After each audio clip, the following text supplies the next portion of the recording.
Good evening, everyone. Welcome to the Planning Commissions of May 25th, 2021.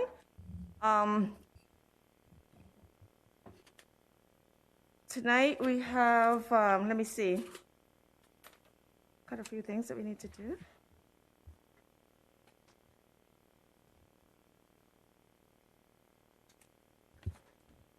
Okay, we have quite a few items. We're still in the COVID stage, so I guess we just follow through the protocols.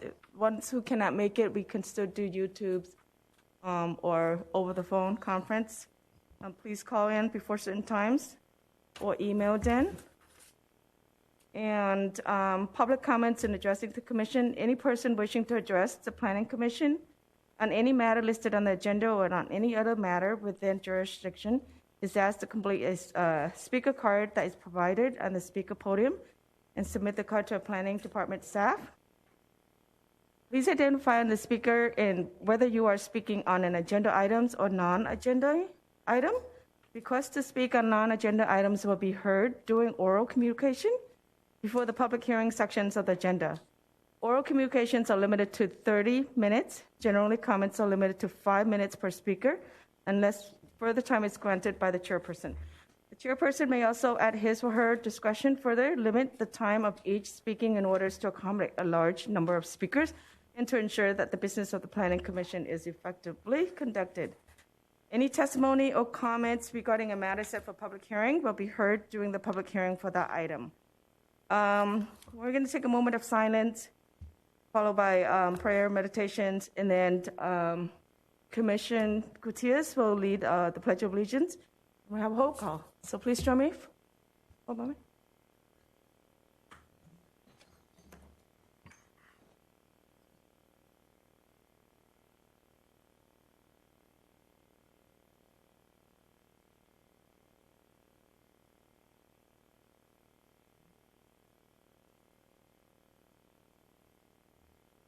And please join Commissioner Gutierrez for a Pledge of Allegiance. Thank you.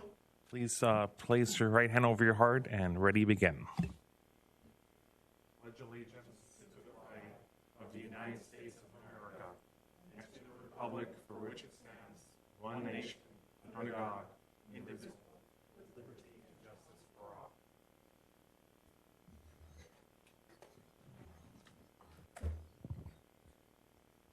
Paulina, can you please help us take the roll call? Yes. Commissioner Lewis? Present. Commissioner Williams? Present. Commissioner Gutierrez? Here. Commissioner Bracero? Here. Chair Hang? Here. Approval of minutes. Does anyone have any changes to the minutes of April 13, 2021? You have any change? Hearing none, the minutes of April 13, 2021 are approved as submitted. Oral communications, do we have any oral communications? I don't see any. No? Okay, tonight we have one public hearing on the agenda. Joanne, who will be presenting the first staff meeting. Our contract planner, Jeff Hamilton, will be presenting the staff report. Chair and members of the Commission, tonight before you is a proposal for a project at 1024 Workman Avenue. This is the former Vincent Children's Center site. This is a proposed precise plan, tentative track map, zone change, general plan amendment, and tree removal permit. There's also, because of the nature of the project, the size of the project, an environmental document, a mitigated negative declaration has been prepared, and a representative for the company that's prepared that is here to answer and present on that topic. The project is located on a 8-acre site bounded by Workman Avenue on the north, Vincent Avenue on the east, and a portion of Garvey Avenue at the southeast. The project consists of 119 total dwelling units. Each unit has a 2-car garage. There are 47 2-story detached single-family residences, primarily along the west side of the property and on the north side of the property. There are also 72 attached 3-story townhomes in a total of several buildings in the center of the site and along Vincent and Garvey Avenues. At the very center of the site, there is a large common open space with recreational facilities and another smaller open space area at the junction of Vincent and Garvey Avenue. The project has 26 parking spaces above the code requirement. As I mentioned, the common open space totals at over 25,000 square feet. There are landscape buffers along the westerly and southerly property lines, and there are wall and fencing details which we can get into along the westerly and southerly property lines. In particular, there's going to be a new block wall along the westerly property line. This map that's before you also shows sort of representative setbacks and distances. The primary drive aisle that serves the property is generally 26 feet wide. There are smaller access aisles that serve the multifamily near the south part of the property, and that drive aisle is 24 feet wide. And then individual sort of lanes that serve the detached homes are 20 feet wide. The main entrance to the site is off of Workman Avenue. There's a secondary entrance off of Garvey Avenue. There's going to be approximately a 20-foot setback from the detached residences to the existing homes to the west. This setback varies somewhat. The minimum setback is 21 feet. At the south side of the property, the minimum setback is 29 feet. And on the north side of the property, the minimum setback is 10 feet. This is 10 feet from the sort of the front porches of the detached homes out to Workman Avenue. Along Vincent Avenue, the homes are pushed much closer to the street. There's a minimum of 3.2 foot setback along Vincent Avenue. This is an aerial view of the site that shows the existing condition with the former elementary school, now the Vincent Children's Center on the property with the large playground to the south. Shows the existing single-family homes to the north and to the west. There are some existing multifamily residences to the south. There are other existing single-family residences across Vincent Avenue to the east. There are some small commercial functions to the southeast. The photographs on the slide show a couple of views of the northern portion of the Children's Center facing Workman Avenue. In this view, we're seeing what the site looks like from Vincent Avenue on above and from the small portion of Garvey Avenue on the lower image. This is a different kind of aerial view that shows a little more detail, the existing configuration of the site. The entire existing structure and site will be demolished and to make room for the proposed development. So all the existing buildings, the parking, landscaping will all be removed as part of the proposed development. Neighbors to the west of the site are shown. There's an existing single-family neighborhood just to the west of the site, as I mentioned, and to the north of the site. There are apartments, as I mentioned, to the south that currently abut the playground area, and the townhomes are also to the south of the site. This image shows the detached Workman Avenue street scene, and then below that shows the combination of the detached homes to the north side of the property and then the attached townhome buildings towards the south. And this is what you would see from the Vincent Avenue frontage. The landscape plan for the site, that's on the next slide. Here we go. The landscape plan has over 200 new trees that will be installed. All of those would be anywhere from 24 to 36-inch box size. This includes 14 California sycamores, 4 olive, 13 magnolias, and 42 Brisbane box street trees. These trees are distributed throughout the site. It's also worth noting that along the westerly property line, there has been an enhancement sort of proposed by the applicant and agreed to with some of the neighbors that a dense screen of podocarpus trees will be planted along the westerly property line to provide an effective visual barrier between the new project and the existing homes. This slide shows some of the site sections along the westerly property line. This shows that the site is elevated in relation to the homes to the west. It's raised a bit, and so as a consequence, there's going to be a series of a wall and a fence. There's going to be a new block wall at the bottom of the slope adjacent to the property line, the westerly property line. Inset from that, on the project site, there'll be, at the top of the slope, will be a vinyl fence that basically serves as fence for the backyards of the detached homes. The distance between the fence and the new homes varies a little bit. The distance between the block wall and the fence is generally about 14 feet. And that's where, and along that line is near the block walls where the podocarpus will be planted. In addition, there will be a variety of trees planted on that slope. The slope is part of a common area lot that will be maintained by the homeowners association in perpetuity. This shows another section a little further south along the property line. It shows a representative podocarpus, the block wall at the bottom of the slope, and then the vinyl fence up at the top of the slope.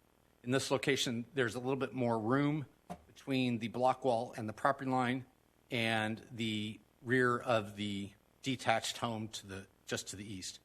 It's also worth pointing out that in order to sort of preserve or enhance the privacy of the existing residents, the upstairs windows of all the detached rooms that face west those windows will be frosted glass. They won't be clear glass. So that will allow light to come in and help the residents of the new structures, but it'll preserve the privacy to a significant extent of the existing residents. The detached homes come in 4 floor plans, 3 architectural sort of treatments, and 3 color schemes. Plan 1 are these detached units that show, and they're basically using these terms Santa Barbara, Coastal, and Farmhouse to differentiate between their styles. Each is a 2-story structure, of course, with 2-car garage. The floor plan shows that there's a 2-car garage below entry, and then behind the garage is the living room, dining room, kitchen area. Upstairs, you have the bedrooms and bathrooms. Plan 1 is the smallest, 1,465 square feet, 3 bedrooms, 2.5 bath. As I mentioned, a 2-car garage. And it will have each of the detached units has a minimum of 390 square feet of private open space. Usually, generally to the rear of the unit. In some cases, the biggest area is actually sort of a side yard. It depends on the configuration orientation of the particular lot. Plan 2, again, Santa Barbara, Coastal, and Farmhouse, slightly different treatment of the exterior of the home, a little bit slightly different finishes. Plan 3 shows, again, the 3 styles. In some of these styles, they've incorporated some stone at the base of the structure, and in the Santa Barbara style, they've used arched windows and a little bit of ironwork to sort of enhance the appearance as a Santa Barbara or sort of mission style home. Plans 2 and 3 basically are the same floor plan, they're just flipped. 1,955 square feet, 4 bedrooms and 3 baths, 2-car garage, again, the 390 square feet minimum. On the ground floor, you have the 2-car garage, a small porch, 1 bedroom and bath, living room, dining room, and kitchen. Upstairs, you have 3 more bedrooms and an optional space that can either be a bedroom or a loft area plus bathrooms. Plan 4, Santa Barbara, Coastal, and Farmhouse. This is the largest plan. Continues the sort of themes with some stone at the base, some siding on portions of the upstairs, and in the Santa Barbara style, some arched window treatments and a little bit of ironwork. This floor plan is 2,125 square feet, 4 bedrooms, 3 baths, has a 2-car garage, and then the private open space. On the ground floor, it has the garage, 1 bedroom and bath, living room, dining room, kitchen. Upstairs, we have 3 bedrooms and baths. This slide summarizes the details of these plans as I've already articulated. Each of the 2-car garages is at least 400 square feet. There's a 35 to 71 square foot entry porch and vestibule. Now this slide shows the attached building styles. There are 2 styles. There's a 6-unit style, which is the 2 images on the upper portion of the slide, and then there's a 10-unit style. The 10-unit buildings are located out near Vincent, and the 6-unit buildings are interior to the site and to the south part of the site. The building is the same architectural style. It has 2 color treatments, a sort of more gray treatment and then a more brown and green treatment, color scheme 1 and 2.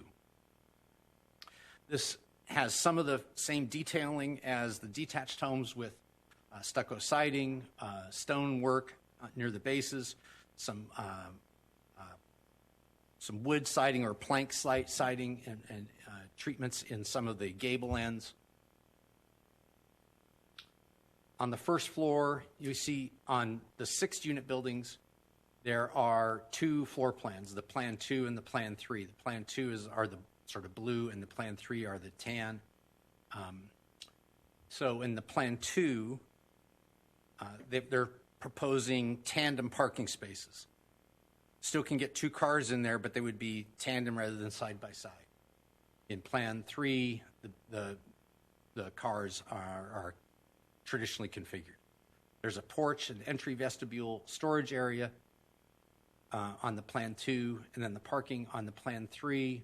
You got a small porch entry area, a flex room which serves as probably a small office, or could conceivably be, I guess, perhaps another bedroom. The architect can speak to that. And then there's storage for the units.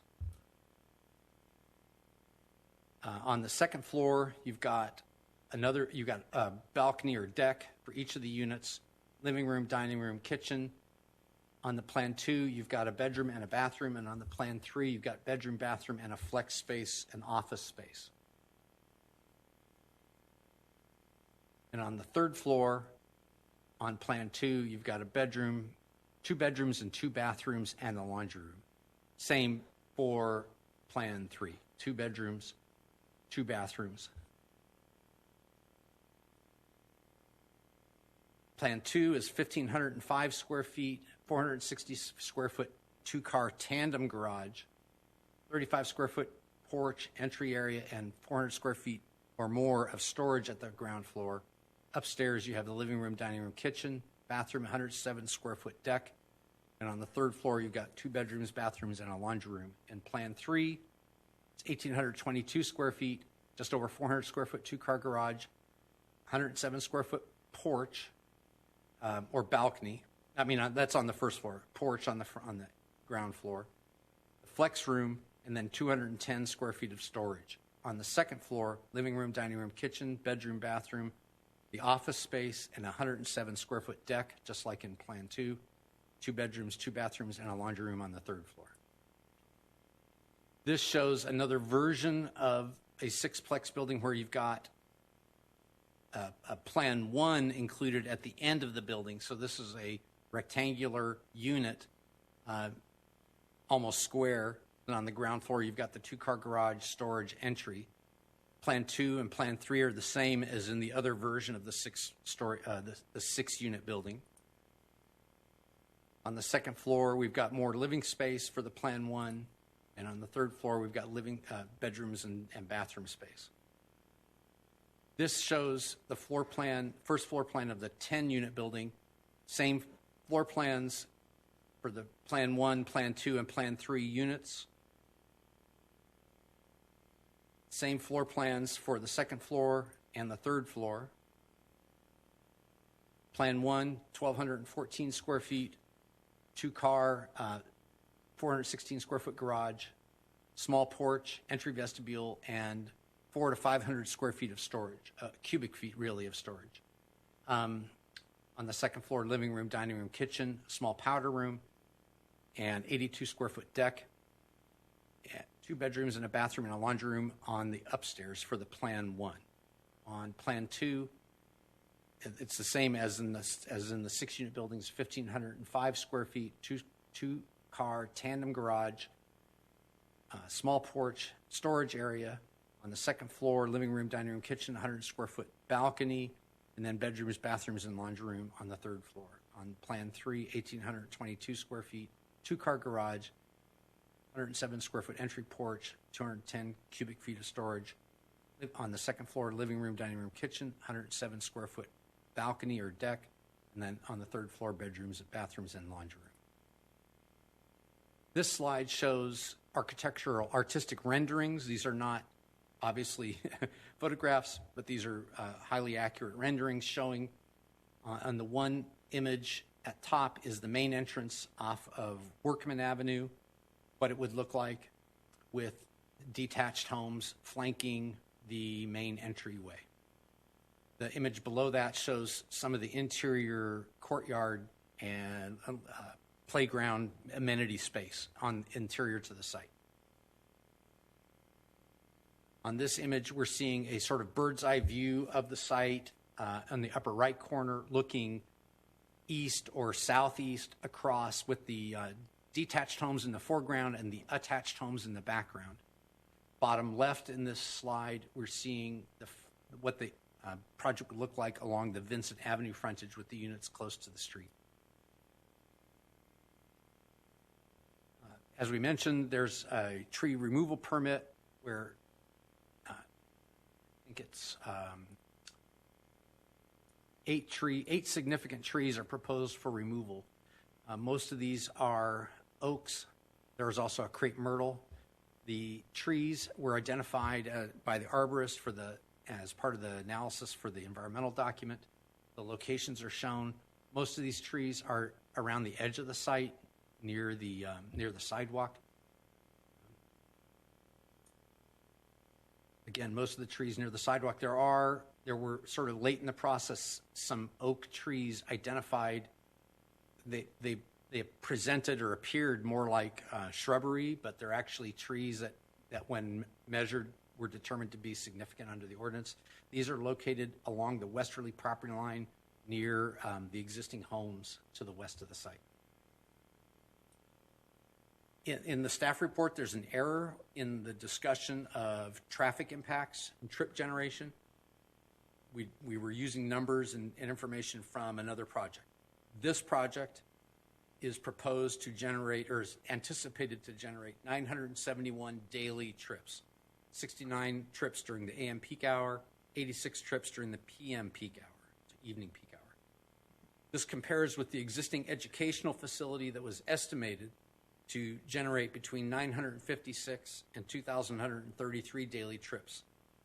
The lower number would be if you use sort of evaluate it as an elementary school. The higher number would be if you evaluate it more as a daycare center. So the proposed project is the same or less the impacts basically than any existing condition. And no significant impacts were discovered by the environmental review process. There is one transportation mitigation measure, but it is not related to the number of trips generated by the site. And Greg Martin from the environmental consultant will discuss the environmental document in greater detail and analysis. Additional requirements imposed on the project are a requirement for paying a fee for art in public places, the required development impact fees for residential development, and a park fee.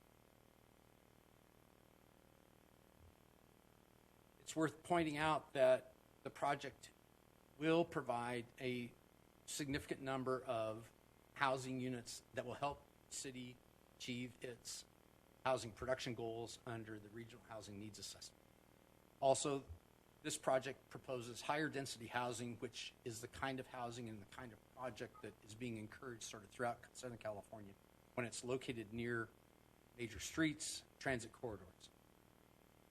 The physical impact analysis prepared for the project determined that it would have a net positive impact of $77,000 per year to the city's general fund. The proposed design of the site creates sort of a reasonable transition in that the higher density portion of the project, the attached units are out towards Vincent and away from single-family residences that are to the west of the site. On the western portion of the project site, that's where the detached units are located. This is or was a Covina Valley Unified School District facility, and any students generated from this project would attend Covina Valley schools.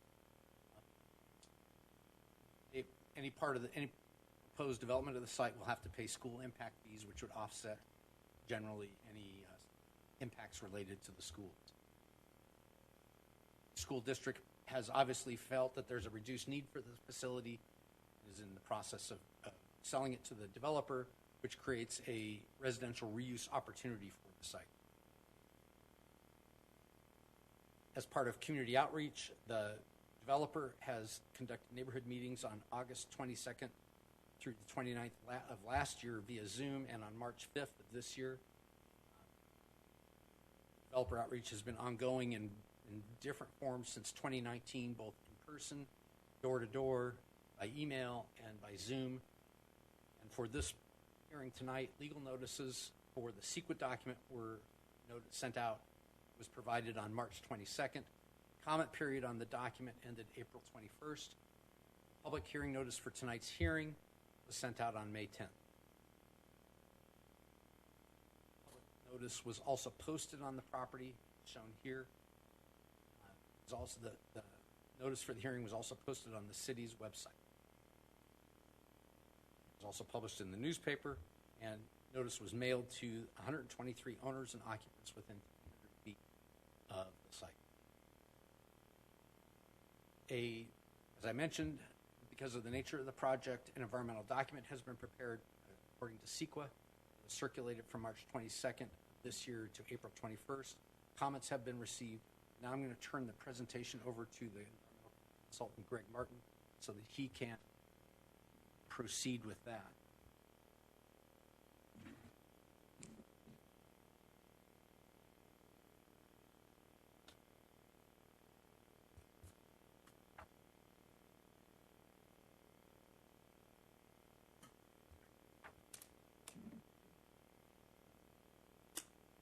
Thank you, Jeff. Can everyone hear me? Okay, good. Masked up here.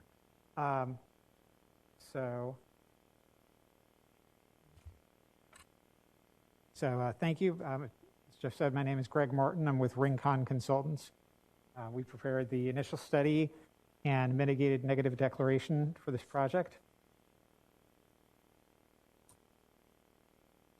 And under CEQA, the ISMND, that's the initial study, mitigated negative declaration process works like this. It's relatively simple.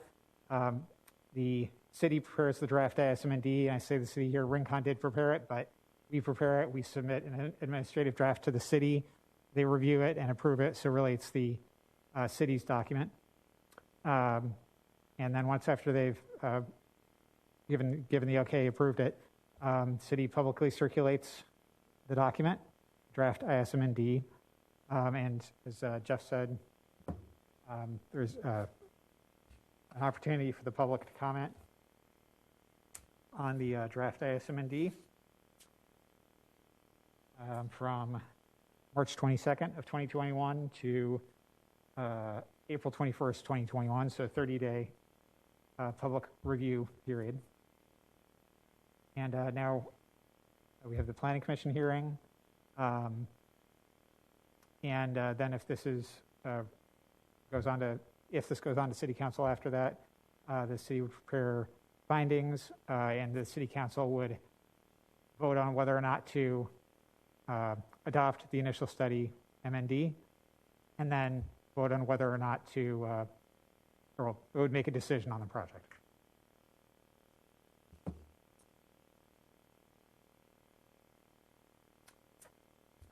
The projects would have impacts under CEQA that would be less than significant with incorporated mitigation in the following environmental issue areas: biological resources, cultural resources, geology and soils, hazards and hazardous materials, noise, transportation, and tribal cultural resources. In all other environmental issue areas as defined under CEQA, the project was found to have either no impact or a less than significant impact without the need for mitigation measures.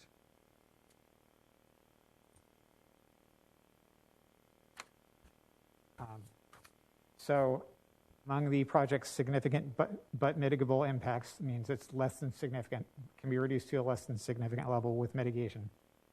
Included biological resources, including mitigation measure Bio 1 for nesting bird avoidance, and that requires that if construction occurs during the bird breeding season, nesting bird survey must be carried out by a qualified biologist no more than 7 days prior to initiation of construction. And it also contains measures for proper procedures, avoidance measures, if nesting birds are found. And then there is mitigation measure Bio 2, significant trees. Jeff touched on those a little bit. It requires that significant trees, as defined by city regulations, that are removed due to the project shall be mitigated by one or more of the following measures. Replacement with trees of a comparable size and condition as determined by the planning director.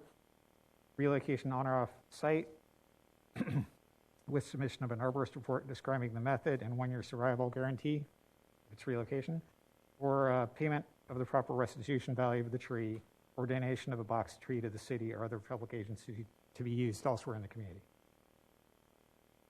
And in the issue area of cultural resources, mitigation measure CR1, for cultural resources 1, requires a workers' environmental awareness program, which is requires that a qualified archaeologist shall be retained to conduct a workers' environmental awareness program, or WEAP, training on archaeological sensitivity for all construction personnel prior to commencement of any ground disturbing activities.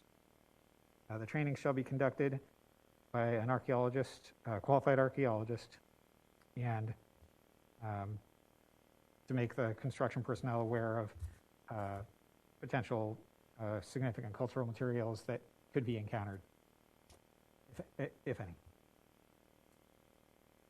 And then mitigation measure CR2 is for unanticipated discovery of archaeological resources, and similarly it details proper procedures to be taken in case of discovery of archaeological resources, stop work, order, and then proper procedures for handling and evaluation and, if necessary, proper disposition of any resources, if any are found.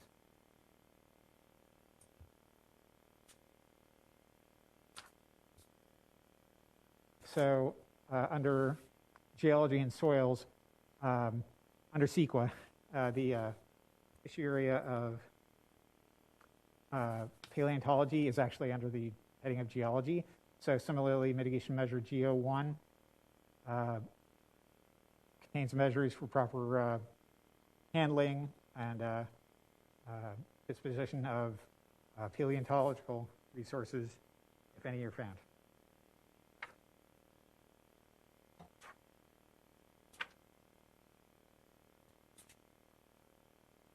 And paleontological resources generally are fossil discoveries.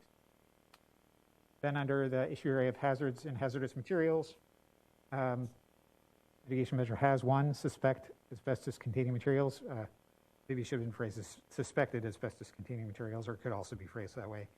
But it requires that prior to the issuance of a demolition permit for the project, the applicant shall obtain a letter from a qualified asbestos abatement consultant that no asbestos-containing materials are present in the buildings to be demolished. And then this measure also contains proper measures to be taken if those materials are found in compliance with the Air District regulations and any other applicable state and federal regulations.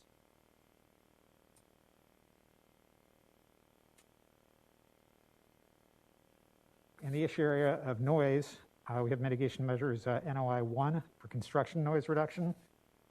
Requires the contractor to implement noise reduction measures during construction, but which may include but are not limited to construction scheduling, construction activities to avoid operating several pieces of construction equipment simultaneously, enclosing stationary equipment, construction equipment, with noise-reducing materials, and locating construction staging and warm-up areas as far as possible from adjacent residences or other noise-sensitive receivers. And lastly, it requires the contractor to erect temporary noise barriers with a minimum height of 10 feet along the western and southern boundaries of the construction site when construction is performed within 50 feet of the residences at those boundaries. Secondly, under noise, is mitigation measure NOI 1, sound insulation, and that requires the applicant to install exterior building materials with sufficient sound transmission class ratings to reduce interior noise levels to acceptable levels of 45 CNEL, which is basically a decibel equivalent, or lower, and which is generally considered acceptable for interior habitable spaces. And to reduce potential noise impacts to future project residents, residential units with line of sight to any area roadway shall incorporate design measures for windows, walls, and doors that achieve composite STC, sound transmission class rating of at least 30, and also make sure that the all exterior doors and windows shall be installed, that there are no air gaps or perforations to reduce the amount of noise intrusion. And then under the heading of transportation, Jeff mentioned a little bit about that. That a traffic study was done for the proposed project, and referred to in the initial study mitigated negative declaration. As he said, it was estimated that the project would generate 971 daily trips. Under CEQA, under recent legislation over the last few years, under CEQA, level of service is no longer to be used as to determine environmental impacts for transportation. However, we include the information about trip generation and how many trips and where those trips would go, or which roadways they might go onto for informational purposes. And cities can still consider that information in their decision-making process outside of CEQA as well. And as Jeff said, for safety purposes, to emphasize this is about traffic safety and control and not level of service. Mitigation measures Tran 1, traffic safety and control. The applicant shall incorporate all the recommendations provided by the city traffic engineer and the city conditions of approval into the final grading, landscaping, and street improvement plans. And these plans should also show the improvements described in further detail in the mitigation measure and also in the conditions of approval at the project driveways of West Workman Avenue and West Garvey Avenue North, which have to do with inbound and outbound turning movements and lane configuration at those locations. And lastly, in the area of tribal cultural resources, there's 3 mitigation measures. They're actually quite detailed, but they all relate very closely to each other. It's TCR 1, 2, and 3, and it requires the applicant to obtain a Native American monitor to monitor construction. Contains measures for what to do if there's an unanticipated discovery of tribal cultural resources. And TCR 3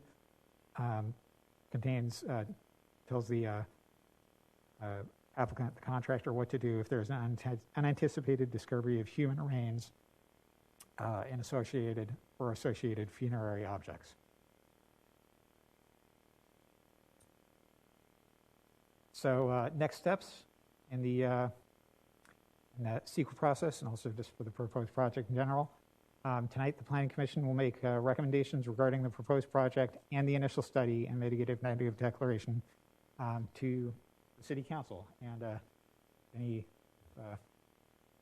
Planning Commission or anyone has questions about the initial study, I can take those. That's appropriate. Thank you.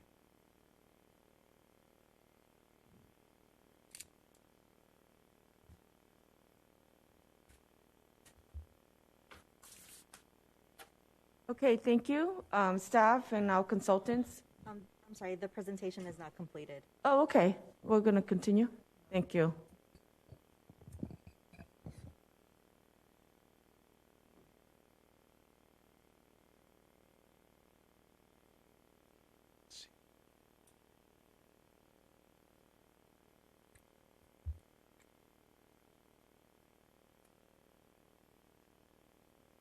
Findings. Page 18 up here.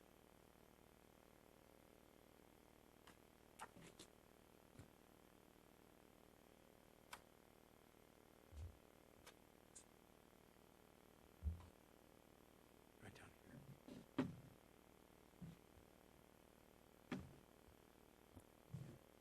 Okay, so in the staff report, the mention of the incorrect project is in two places.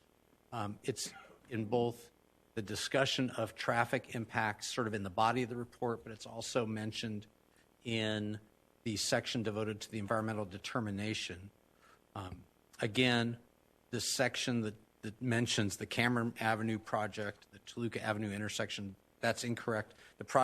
This project is located at Vincent, Workman, and Garvey.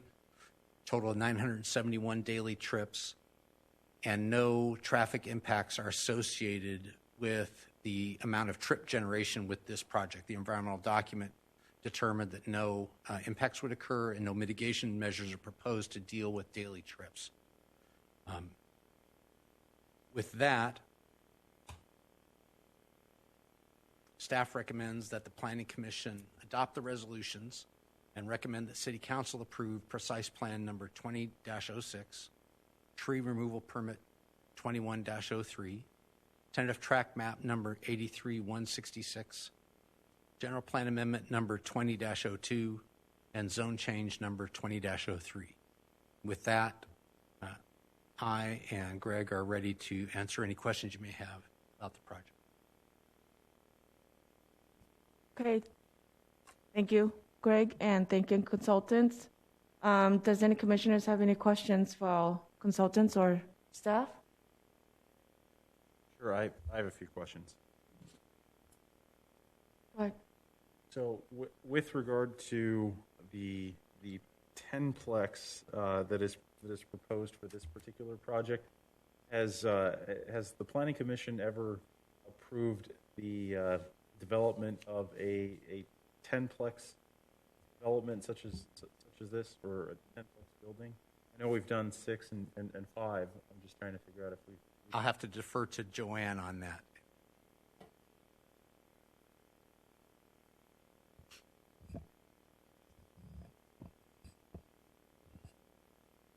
In the past, the Planning Commission has approved more units, more than 10 units per building, but that has been a number of years ago. It hasn't been done most recently. Was that for like apartments, or was that for something along these lines, like a condo complex? They were for apartments, and also, I think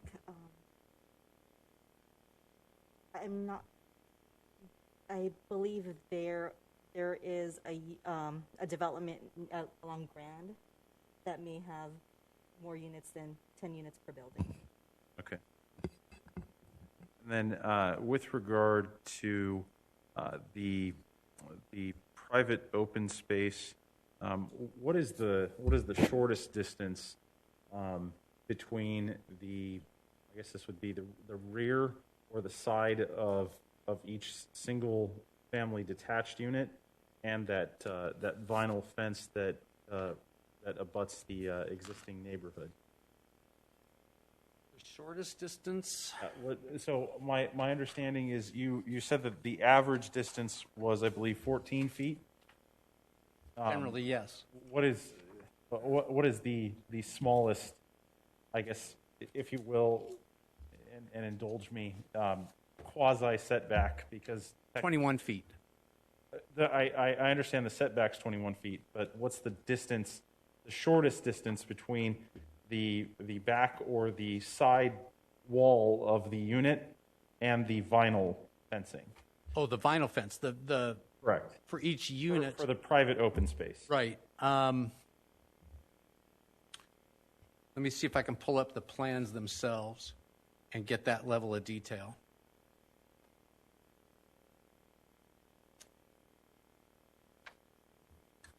Commissioner Lewis, are you asking regarding the side setback of those houses? I'm just trying to figure, so I understand that the minimum open space is 390 square feet. I'm just trying to figure out what are the sort of minimum depths. Yeah, the applicant can best answer this probably, but I believe that the narrowest distance between the new detached building and the new vinyl fence that serves as sort of the yard fence for that building, the minimum distance I think is 5 feet. The applicant can confirm that. Okay. But as I mentioned, in some of these buildings, that 5 foot it functions more like the side yard and not the backyard. You can see on the site plan. Let me pull. Sorry, not to interrupt, but that was what I was trying to get at with regard to situations where the side yard effectively functions as the backyard. What would be the shortest depth, if you will? Well, yeah, it's really probably this unit, these two units right near the sort of the center of the westerly side of the property where you've got a corner of the building that's about 5 feet from the vinyl fence. And in that location, that's I think, also the narrowest distance between the new building and the westerly property line. That's the minimum dimension of 21 feet there. So you'd have 5 feet to the vinyl fence and then 16 feet from the vinyl fence down to the property line. Okay. The reason I'm asking is I'm trying to figure out with regard to the trees, not the podocarpus, but the trees that are going to be planted ostensibly between the vinyl fencing and the cinder block fence. Yes. Is there going to be any overhang from those trees that sort of encroach on any of the private open space? That's the concern that I have. So I don't know how to put the site plan up on the screen. Oh, I know if I drag it to the left here, they were saying. Okay, so this is the landscape plan for the site. Most of these trees, well, it's along the property line. We've got a series of they're mentioning Italian cypress, I think, but that's going to change to podocarpus along the westerly property line. Mm-hmm. And then you've got Brisbane box and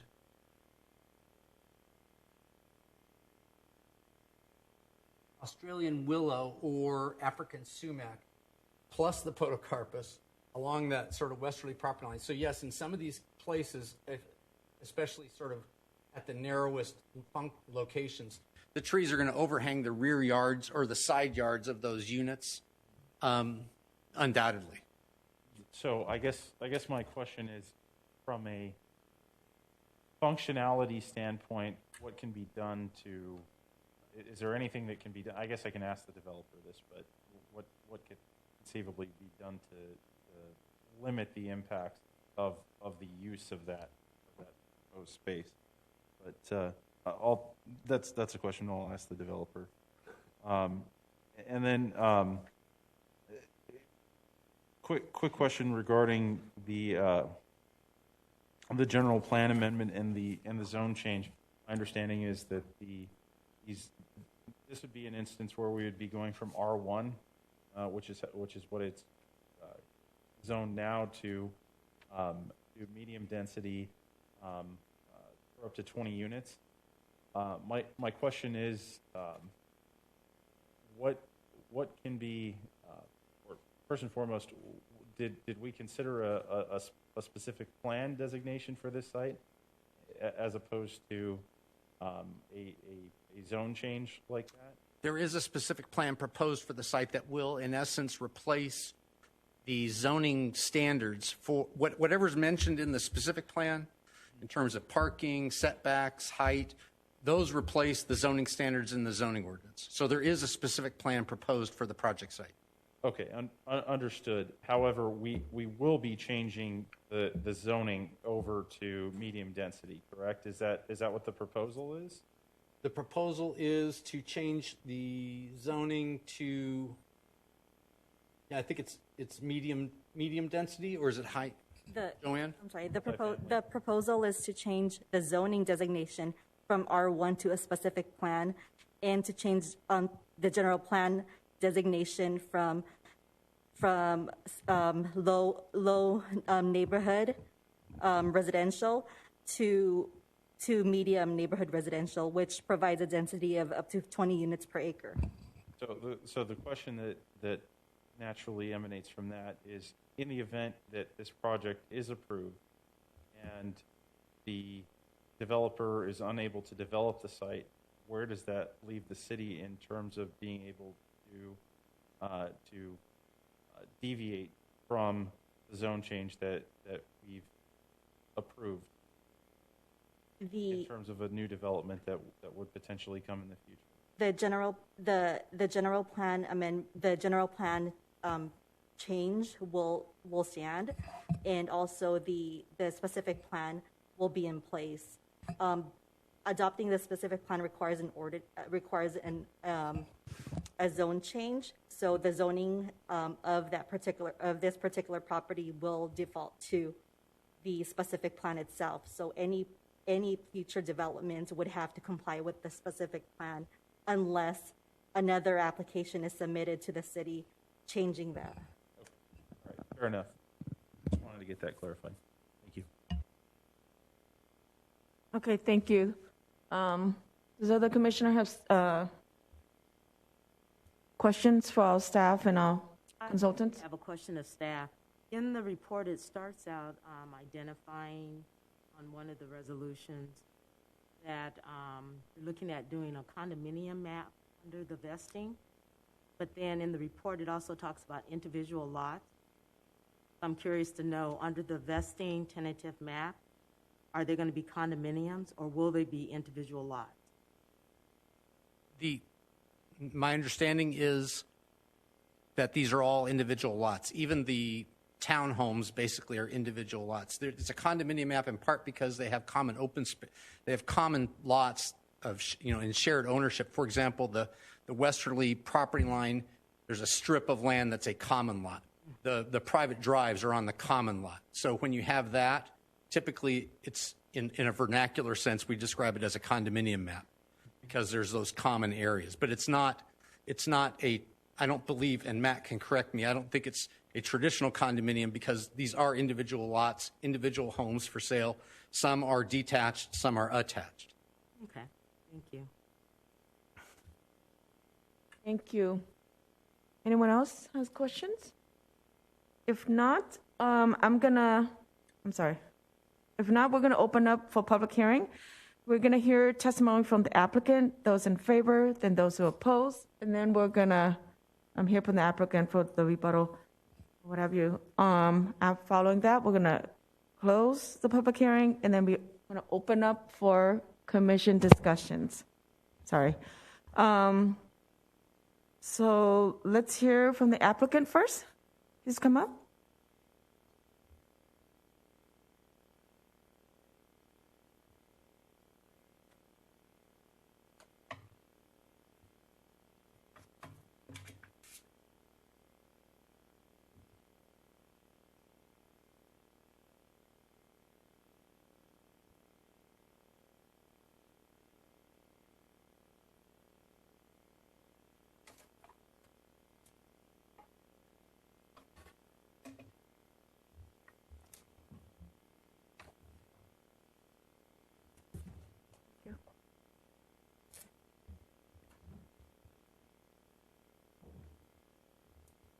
Good evening, Chair Hang and members of the Commission. Thank you so much for the opportunity to present this project before you. I just wanted to, my name is Matt Mahara. I'm a project manager with Meritage Homes. I just wanted to touch real quick on the questions that were asked, and then I'll jump right into the presentation. Commissioner Lewis, the question about has the city passed anything with larger than 10 10-plex. Our Cameron 56 project was actually a 14-plex. It was a seven unit building, but it was attached, so it ended up being a 14-plex. Just it's in the downtown plan. And then the question about the side yard setbacks, we do have a lot of trees planned for that area. We have over 220 trees planned for that HOA lot. What we can do is we can have language in the CCNRs that would restrict trees from overhanging, and if they are, we can trim them. So we can make sure that there's kind of a fallback there. And then the question about the side yard setbacks, the minimum side yard setback for those units is 5 feet, but the minimum dimension for private open space is 10 feet. So all of those, for that condition where the motor courts have the 5 yard setback, they have a 10-foot backyard minimum.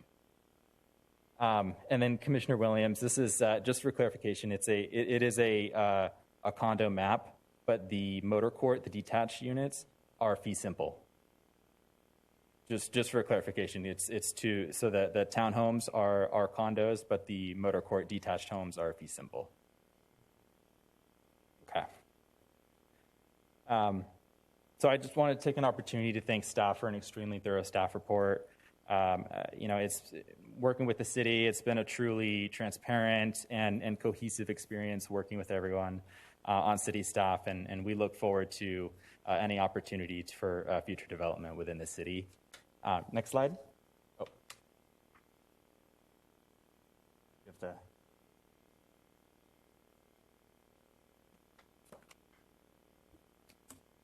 Sorry, I just jumped in. I assumed there was a. No worries.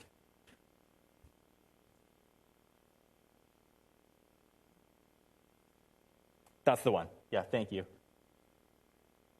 Okay, so I just wanted to take a quick moment to introduce who Meritage Homes is. I'll be brief. I won't go through all of these bullets. Really the big thing is Meritage Homes, we're the 6th largest home builder in the United States. We have communities in East Coast all the way to West Coast. But our main thing that differentiates us from most public home builders and builders in general is that, we really are the leader in energy efficient home building in the country. We just recently won the Energy Star Award. This is the 8th time in a row that we've done this. No other builder has been able to accomplish that, so we're really proud of that. What sets us apart is we provide spray foam insulation, solar standard, UV blocking windows, all the bells and whistles that make a truly energy efficient. That make a truly energy efficient home. And then on the last slide, we just recently found out that we won the Avid Award. For those of you who don't know what Avid is, it's a customer satisfaction award for home buyers. So our Southern California division, out of all the publicly traded home builders, out of all the private and small private builders, we won that award. So, it just goes to show you, not only are we building energy efficient homes, but we have happy home buyers, and that makes all the difference in the world for us. Next slide. Okay, so I just wanted to give a quick background on the project. Initially when we talked with staff, initially this was a townhome project. We started with 3-story townhomes.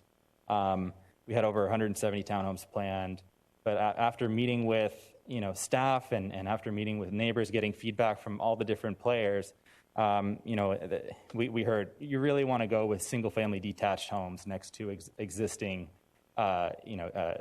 residential neighborhood. And so what we did was we went back to the drawing board and we for all the homes on the western side and along Workman, those are detached single-family homes, and then the 3-story townhomes are further down on Vincent. It's more of kind of an urban downtown type environment. So as mentioned before, it's 47 single-family homes, 72 townhomes, and you have your main entry off of Workman onto kind of that central open space area, and we've been working with the neighbors closely on that western landscaping 20-foot buffer minimum, and I'll talk about that more on the next slide.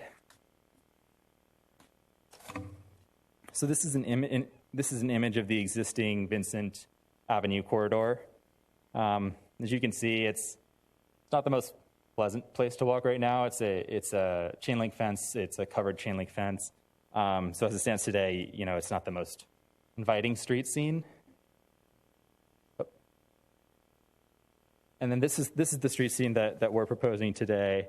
We have trees lined up along Vincent with the outdoor patios, the second story decks, and I was just on site today. It's actually only a quarter mile away from Plaza West Covina, which is super walkable area. There's actually an ADA route that goes from this project all the way down to Plaza West Covina. So this is a really, walkable neighborhood, which is, awesome for West Covina to have. And then as you can see in the architecture, we have a lot of movement. You can see the shadows cast. We have a mixture of the siding, brick, and stucco. So we tried to take traditional materials and still add a little bit more of a modern color scheme as well.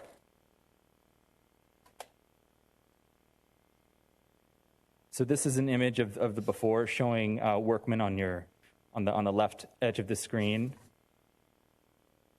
And this is the after, just kind of showing you, the two-story relationship with the existing single-family, the detached homes proposed next to the existing neighborhood, with that central open space as you're entering in the community. All the front doors are facing that central open space, and then the three-story townhomes are further closer to Vincent.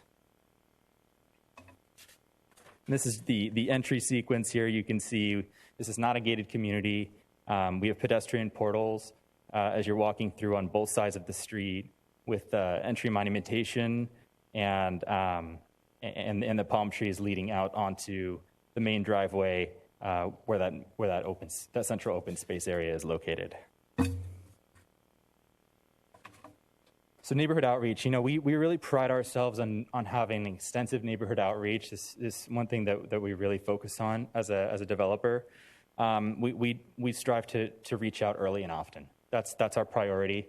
And so, when we first started reaching out in early 2020, over a year ago, of course, COVID happened, but we worked with staff and we determined that we still wanted to have virtual community outreach. So what we did was we sent out these flyers, as you can see here, with a site plan and FAQ, explaining a couple of details about the project.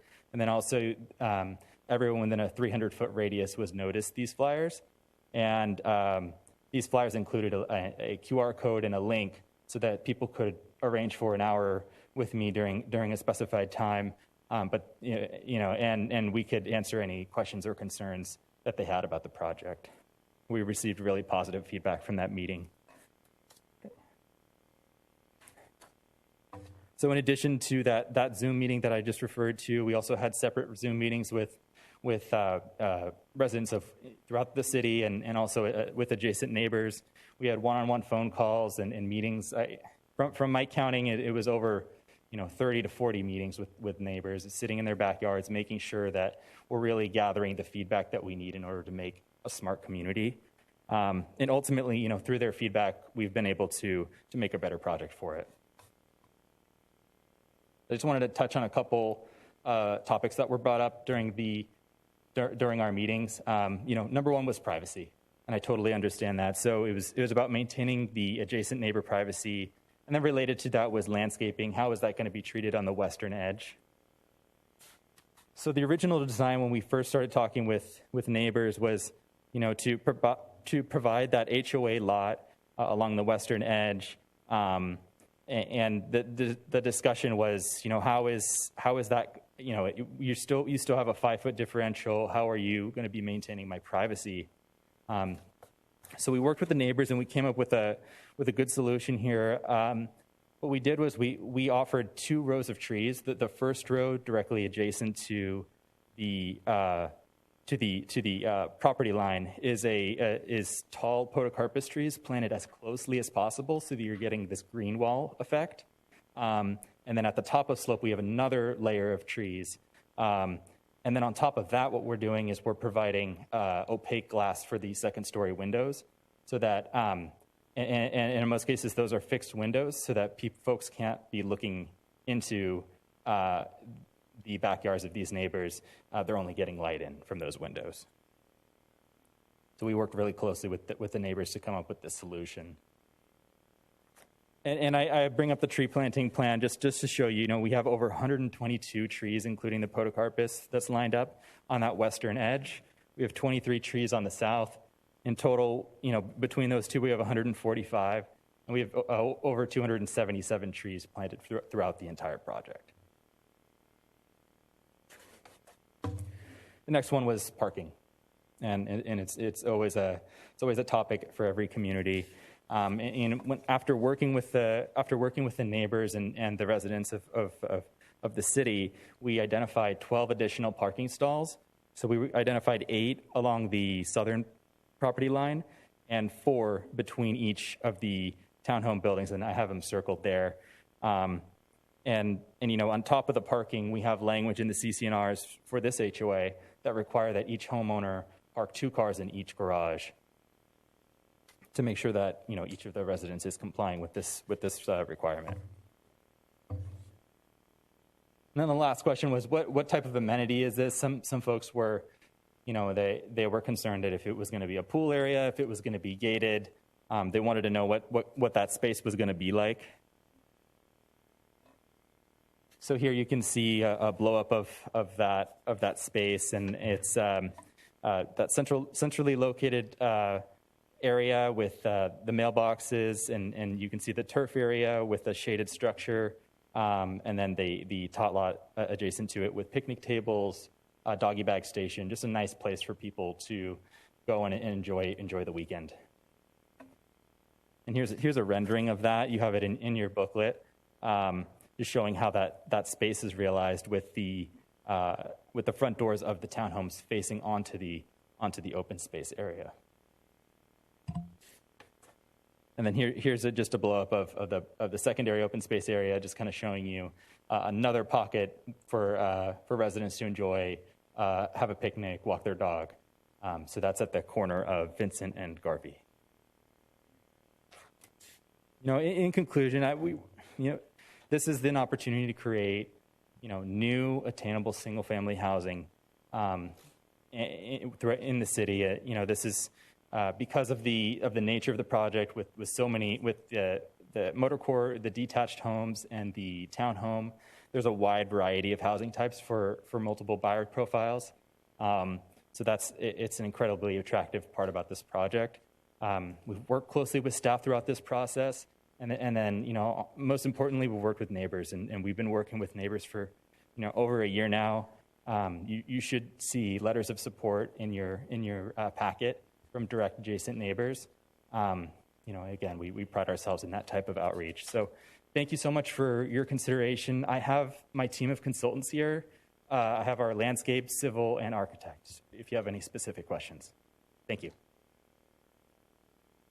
Thanks. Thank you very much, Matt. So does Commissioner have any questions for our applicant? Yeah, I have some questions. Yeah. Okay, go ahead. The wall, let's see, where is this? The houses behind the property, if you're coming from the back area, how tall is the wall between the homes and the landscaping? Are you talking about the west edge? Yeah, the opposite side of Vincent. Oh, okay. So we have a 6-foot block wall at the base of slope, and then a 5'6" vinyl fence at the top of slope. Okay. Just the side yard for the homeowner. And how about on Garvey? So on Garvey, for that main open space area, I believe it's a 5'6" block wall on that edge with a cap on top of it. And how about the apartment area? The apartment area, I believe, is a 6-foot block wall as well. That's adjacent to that edge.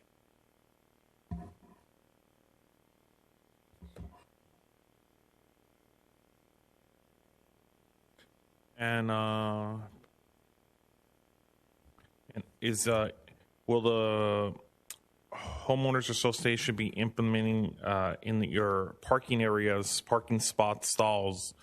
Do you know if the association will be implementing a parking permit process? So that's something that we could incorporate into our project to, yeah, exactly. So that we could allow, so that it's scheduled, who's going to be parking in those stalls. We could set that up. Yeah, because we don't want parking to overflow into the other residents' homes. Okay, great. And then, That's a great point. and so the permit process, and also is implementing something such as in areas where, such as in front of the garage spaces, is it possible to implement some sort of no parking signs or fire lanes?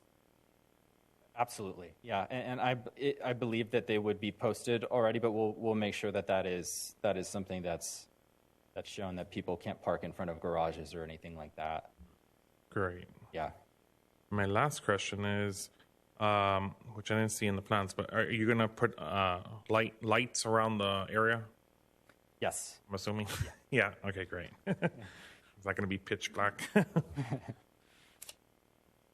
Thank you. Thank you. Thank you. Do we have anyone else for, okay, Commissioner Lewis? So I have a few questions, just given the proximity of this project to 10 Freeway. In particular, right now, there's no sound wall there. So ultimately, I think that is a bit of a concern. I'm not sure if staff has anything to say with regard to what Caltrans will do now that there will be in essence, there could be this new development there that is, dense residential. Is that something where they would extend the sound wall that is already in place off of Garvey that protects the apartment complex there, or how would that end up working? I could interject just briefly. I can't speak to the sound wall, but the mitigation measure for noise is intended to make sure that the new construction is designed so that there is minimal sound transmission inside the units from any noise outside. So even in the absence of a sound wall, the new units will be constructed such that they'll be very, very quiet inside. Right, and that part I understand. I mean, the thing that I'm concerned about specifically is the fact that the private open space that is proposed is along Vincent, which is a rather heavily traveled corridor in the city, and particularly with its proximity to the freeway. My concern is that there would need to be something there. I'm with regard to that little curved area on Garvey where it abuts into Vincent. I don't know that a 5.5 foot fence there makes the most sense from a sound mitigation standpoint. I mean, particularly if you want this to be an area that people are comfortable going outside and entertaining company or whatever. The second thing, and I'm always concerned about this. Unfortunately, for reasons I'm always uncertain about, but from a getaway standpoint, I guess I understand it. Criminals tend to hit spots that are near the freeway, and I think my initial concern with this project's proximity to the freeway is I see on the south portion, you have 12 additional parking spaces. It's not a gated community there, and I don't know, to me, having that parking sort of up front there, just, I mean, I like the fact that there's additional parking, but I'm concerned that it could be an invitation for problems down the line. I don't know if that's something that that you guys have given any thought to in terms of, you know, could there be some sort of barrier to mitigate that? Could there be, I don't know, security or something along those lines? Is that something that you guys have given any thoughts to? Yeah, and thank you for your comments. I appreciate it. And you know, in terms of I think your the mic's off. oh, is it off? Okay. Can you guys hear me? I could barely. Sorry about that. You know, in terms of the sound wall, I agree with you.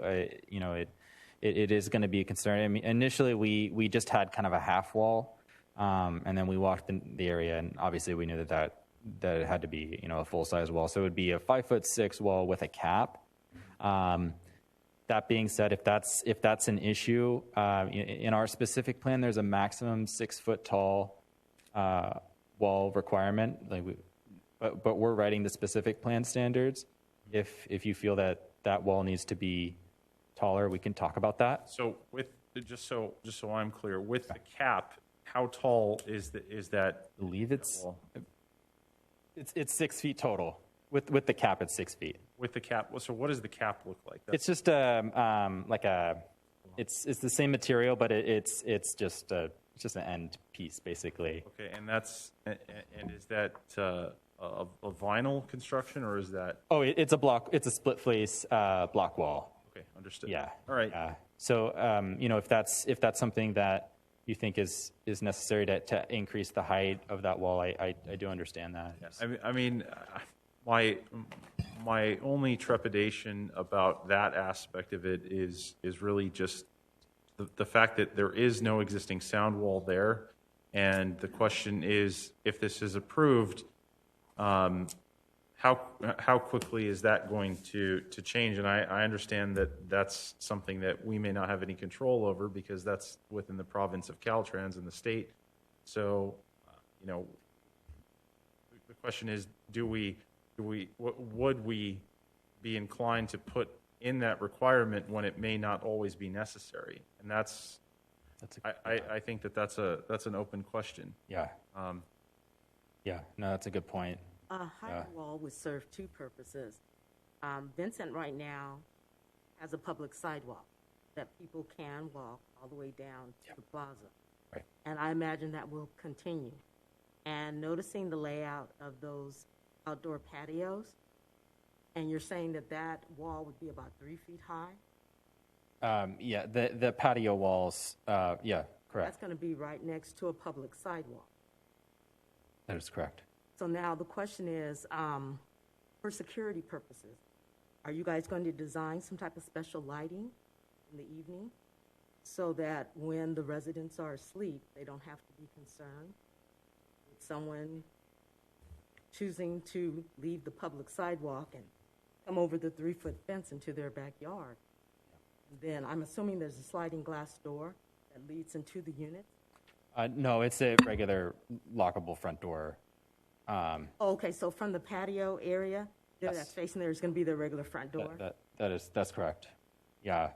And I understand the concern. I do. That was kind of this was the design intent from day one was to make sure that we're not putting up walls along the street frontage, so that we are accommodating for that public-private interface, so that the last thing I think anyone really wants to see is when they're driving by just to see a block wall.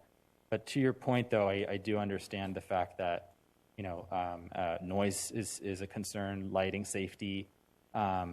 It's all things that we can look at and see how we can better incorporate those design features within our project. Absolutely. And you know, on Commissioner Lewis's concern about security for the car, you know, the parking on the south side, and just in general, We did look into it in terms of pricing. It's really just, the impact that on the HOA for these homeowners. We looked into pricing for this. So in order to have a security guard come and check the community one time, 5 times per week, it'd be an additional $30 per unit per month.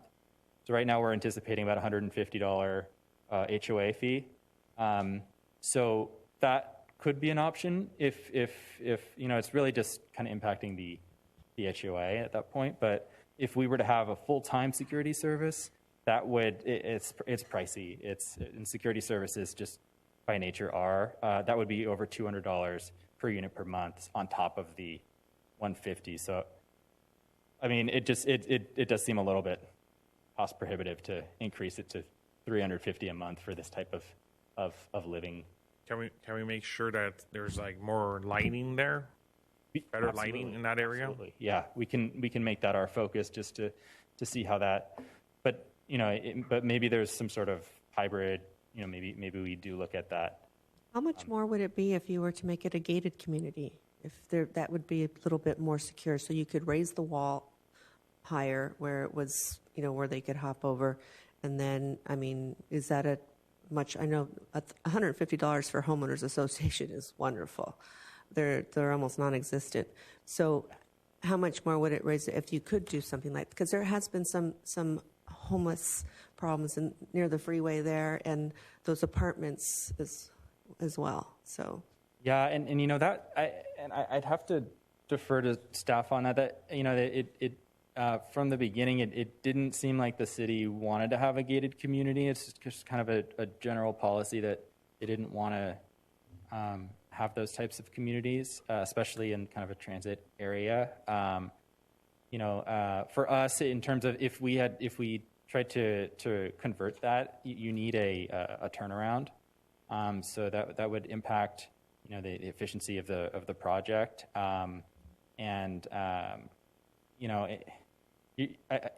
in my personal opinion, if folks are going to commit a crime, whether the community is gated or not, it doesn't really matter. It's really the design features. If you have it lit properly, if there is a security element, there's like the active things, but the gate is. Someone can follow someone in, and it's pretty easy to do. I see it all the time.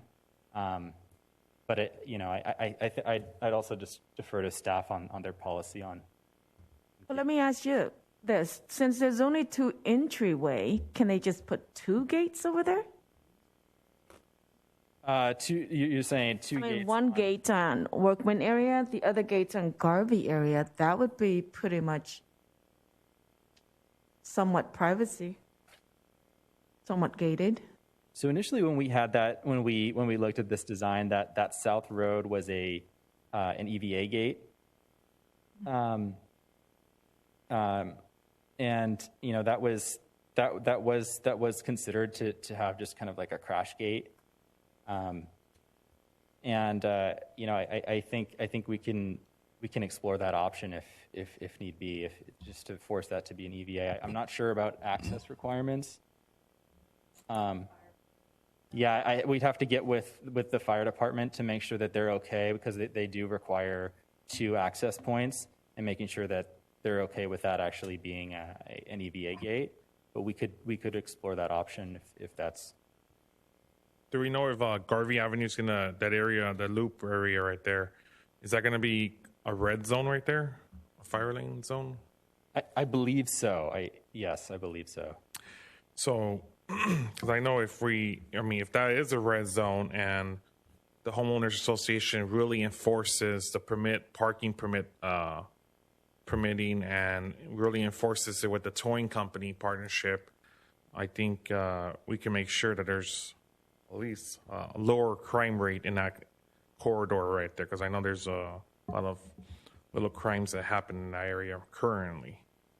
Yeah. And also, I want to say great job on, MLC Holdings and city staff for being so detailed and providing all this extra details and drawings to the public and ourselves is an example of how great and transparency that our city is running and operating as, and hopefully the future projects that come our way will be as great as detailed as the way you provided us. So thank you for giving us all these such details, and city staff for putting it all together with you guys. So thank you. Thank you so much. And you know, to your point though, it's all city staff and their direction. It's been really a pleasure working with them. Really. On the, because I know, so on, let's see, and then and what my other commissioners are saying on the walls. So 3 feet, I do agree with them that it's really easy to jump over, and especially if a police officer is looking for someone who may have committed a crime and they jump that 3 feet wall, which is easily able to, and they hide behind that wall, it makes it more difficult to find that suspect. And also he's a blind spot for the officer. What's another average? Because I know that's supposed to be a patio area where you could sit down and have a sight eye view. So what, in other homes that you guys have worked on, what's another higher feet that you could go? Is there an average maybe of 4 or 5 feet in homes like that? I mean, I think we can always increase the height of that wall. Absolutely, yeah. If that's something that the commission feels is a good solution, absolutely. Because I think putting it a little higher makes it a little harder to jump, but it also leaves that outside patio idea in effect still. So that's good. Yeah. Okay, thank you, Commissioner. Go ahead. So applicant is here. Do we have any,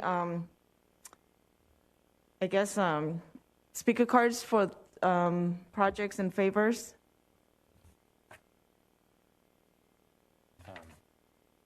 Thank you. Thank you. Betty? Come on up. Thank you.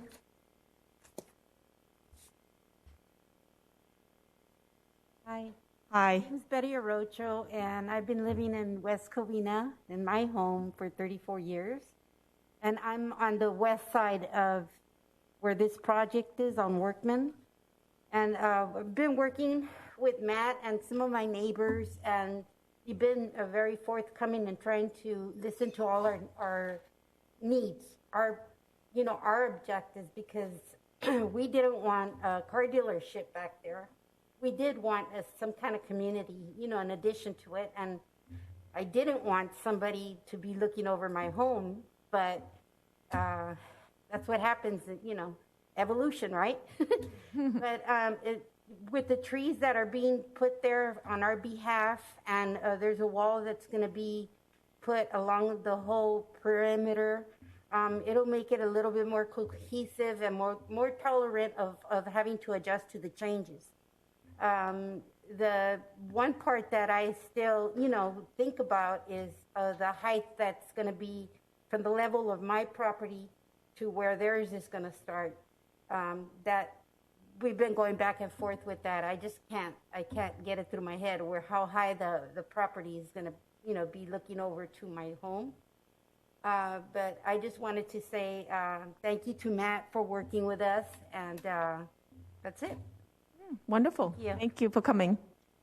Do we have another residents who, come on up.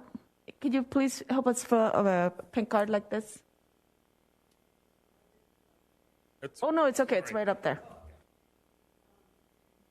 Choice when you're done. Okay.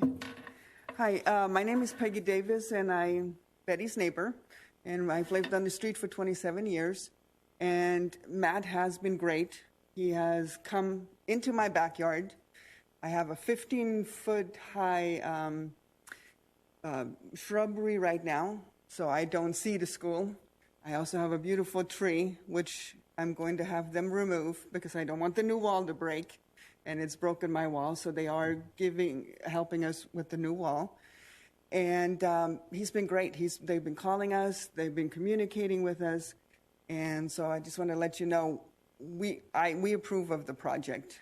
We've all gotten together on our street, and we came up with all the tall trees and the windows so they can't see into our properties and things.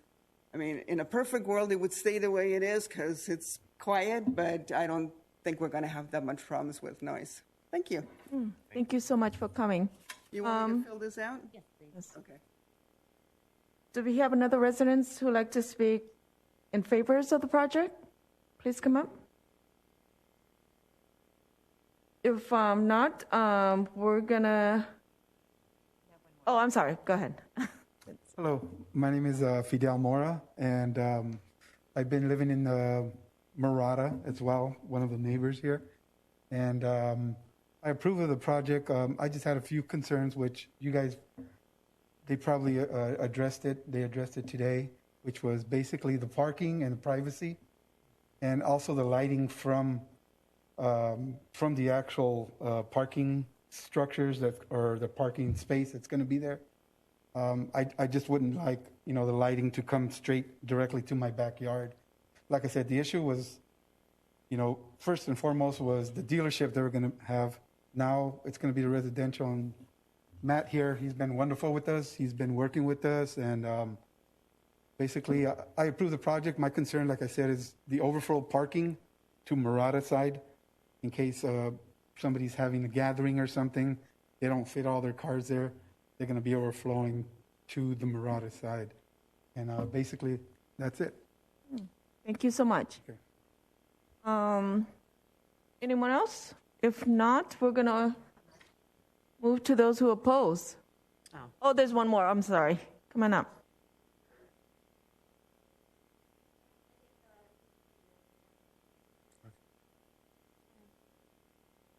So I'm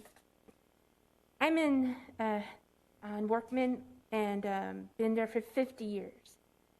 So my main concern is also the overflow parking. When they started doing Caltrans construction, they pushed all those apartment dwellers to find parking elsewhere. And when that started happening, that's when I noticed the crime rate going up. Because we can't identify those new cars that are in our neighborhood from people that are from the apartments or are staking our homes. Before that happened, nobody parked in front of my house. Now I have people who are constantly parking in front of my house, and I know a lot of it is coming from those apartments, which I fear will get worse with the new construction. Also, I hope that you will also consider putting locks on the garbage that's in the new complex, because people do go through apartment complexes like that to get recyclables. And so you really need to consider making that not accessible to people who don't belong in that complex. I think that's it. Okay, thank you. Can we get your name, and are you for or against the project? Sorry. Evelyn Wilbur, and I'm for it. It's better than the alternatives that we're seeing coming around, and they have been working closely with the people around there. For it. Thank you. Thank you. Okay, anyone else? Okay, come on up. Thank you. My name is David Morales, and I've been a resident of... David, can you please help us fill up our cards too? Yes, I'll take it with me. Yeah. Okay, go ahead. I'm sorry to interrupt. I've been a homeowner, 1027, which would be right across the street from the proposed project. And my concern, I'm echoing some of the concerns already, but my immediate concern would be on the parking situation. The overflow of parking presently, as my neighbor pointed out, that street on Workman keeps getting heavier and heavier with parking. And that has been a concern because since the school has been closed, there has been a lot of trash collected on the street. And because of the cars that come and park, whenever there's a street sweeping going on, nothing gets cleaned, nothing gets picked up. So our street on Workman keeps getting dirtier and dirtier. So that would be something to consider for the new project in terms of parking facilities. The other thing would be the lighting, street lighting. The street lighting on my side of the street, there is lighting there. Seems to be appropriate. It has been upgraded to LED lights, so the light has been brighter at night. But presently, on the side of the school, there is no lights at all. So I haven't heard anything from the project in terms as to whether or not there will be street lighting provided on that side of the street as well. Thank you. Okay. Anyone else? Please come up.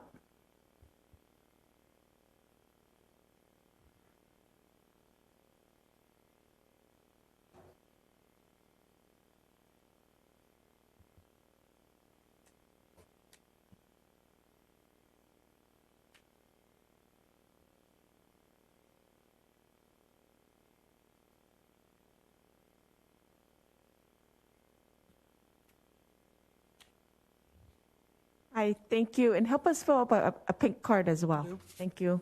I'm going to need a pen, but that's neither here nor there. Okay.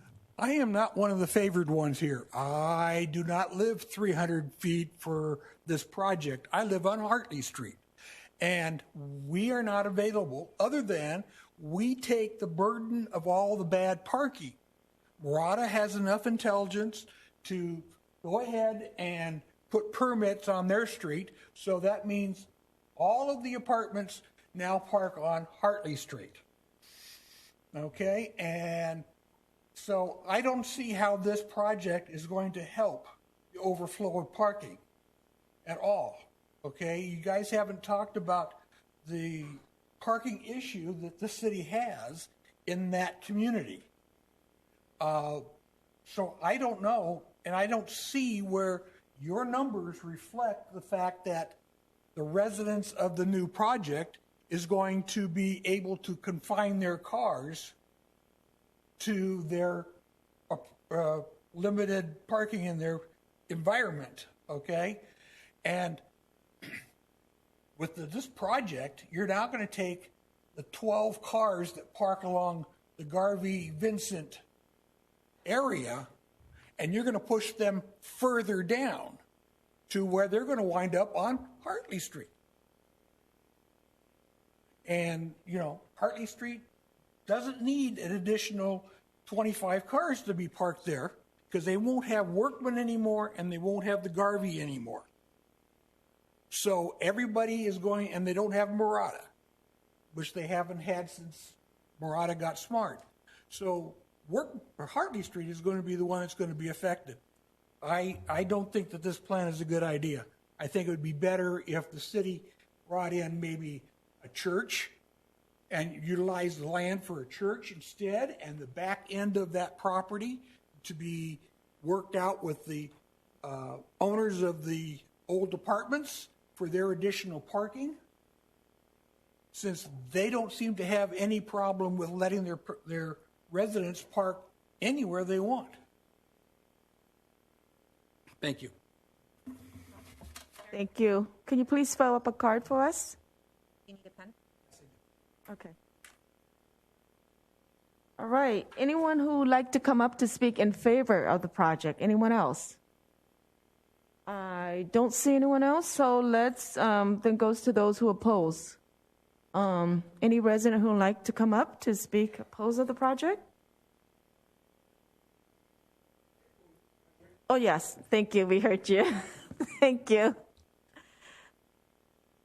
Okay, anyone else? If not, can the applicant come up and answer some of the residents' questions, please? Absolutely. Well, first off, I just want to thank everyone who spoke, even for and against the project. I really do appreciate that feedback. I'll just touch on a couple different topics that were brought up. In terms of lighting in tract, Fidel, we've been working with each other. So his concern was, there's a couple of parking spaces adjacent to his house. His concern was,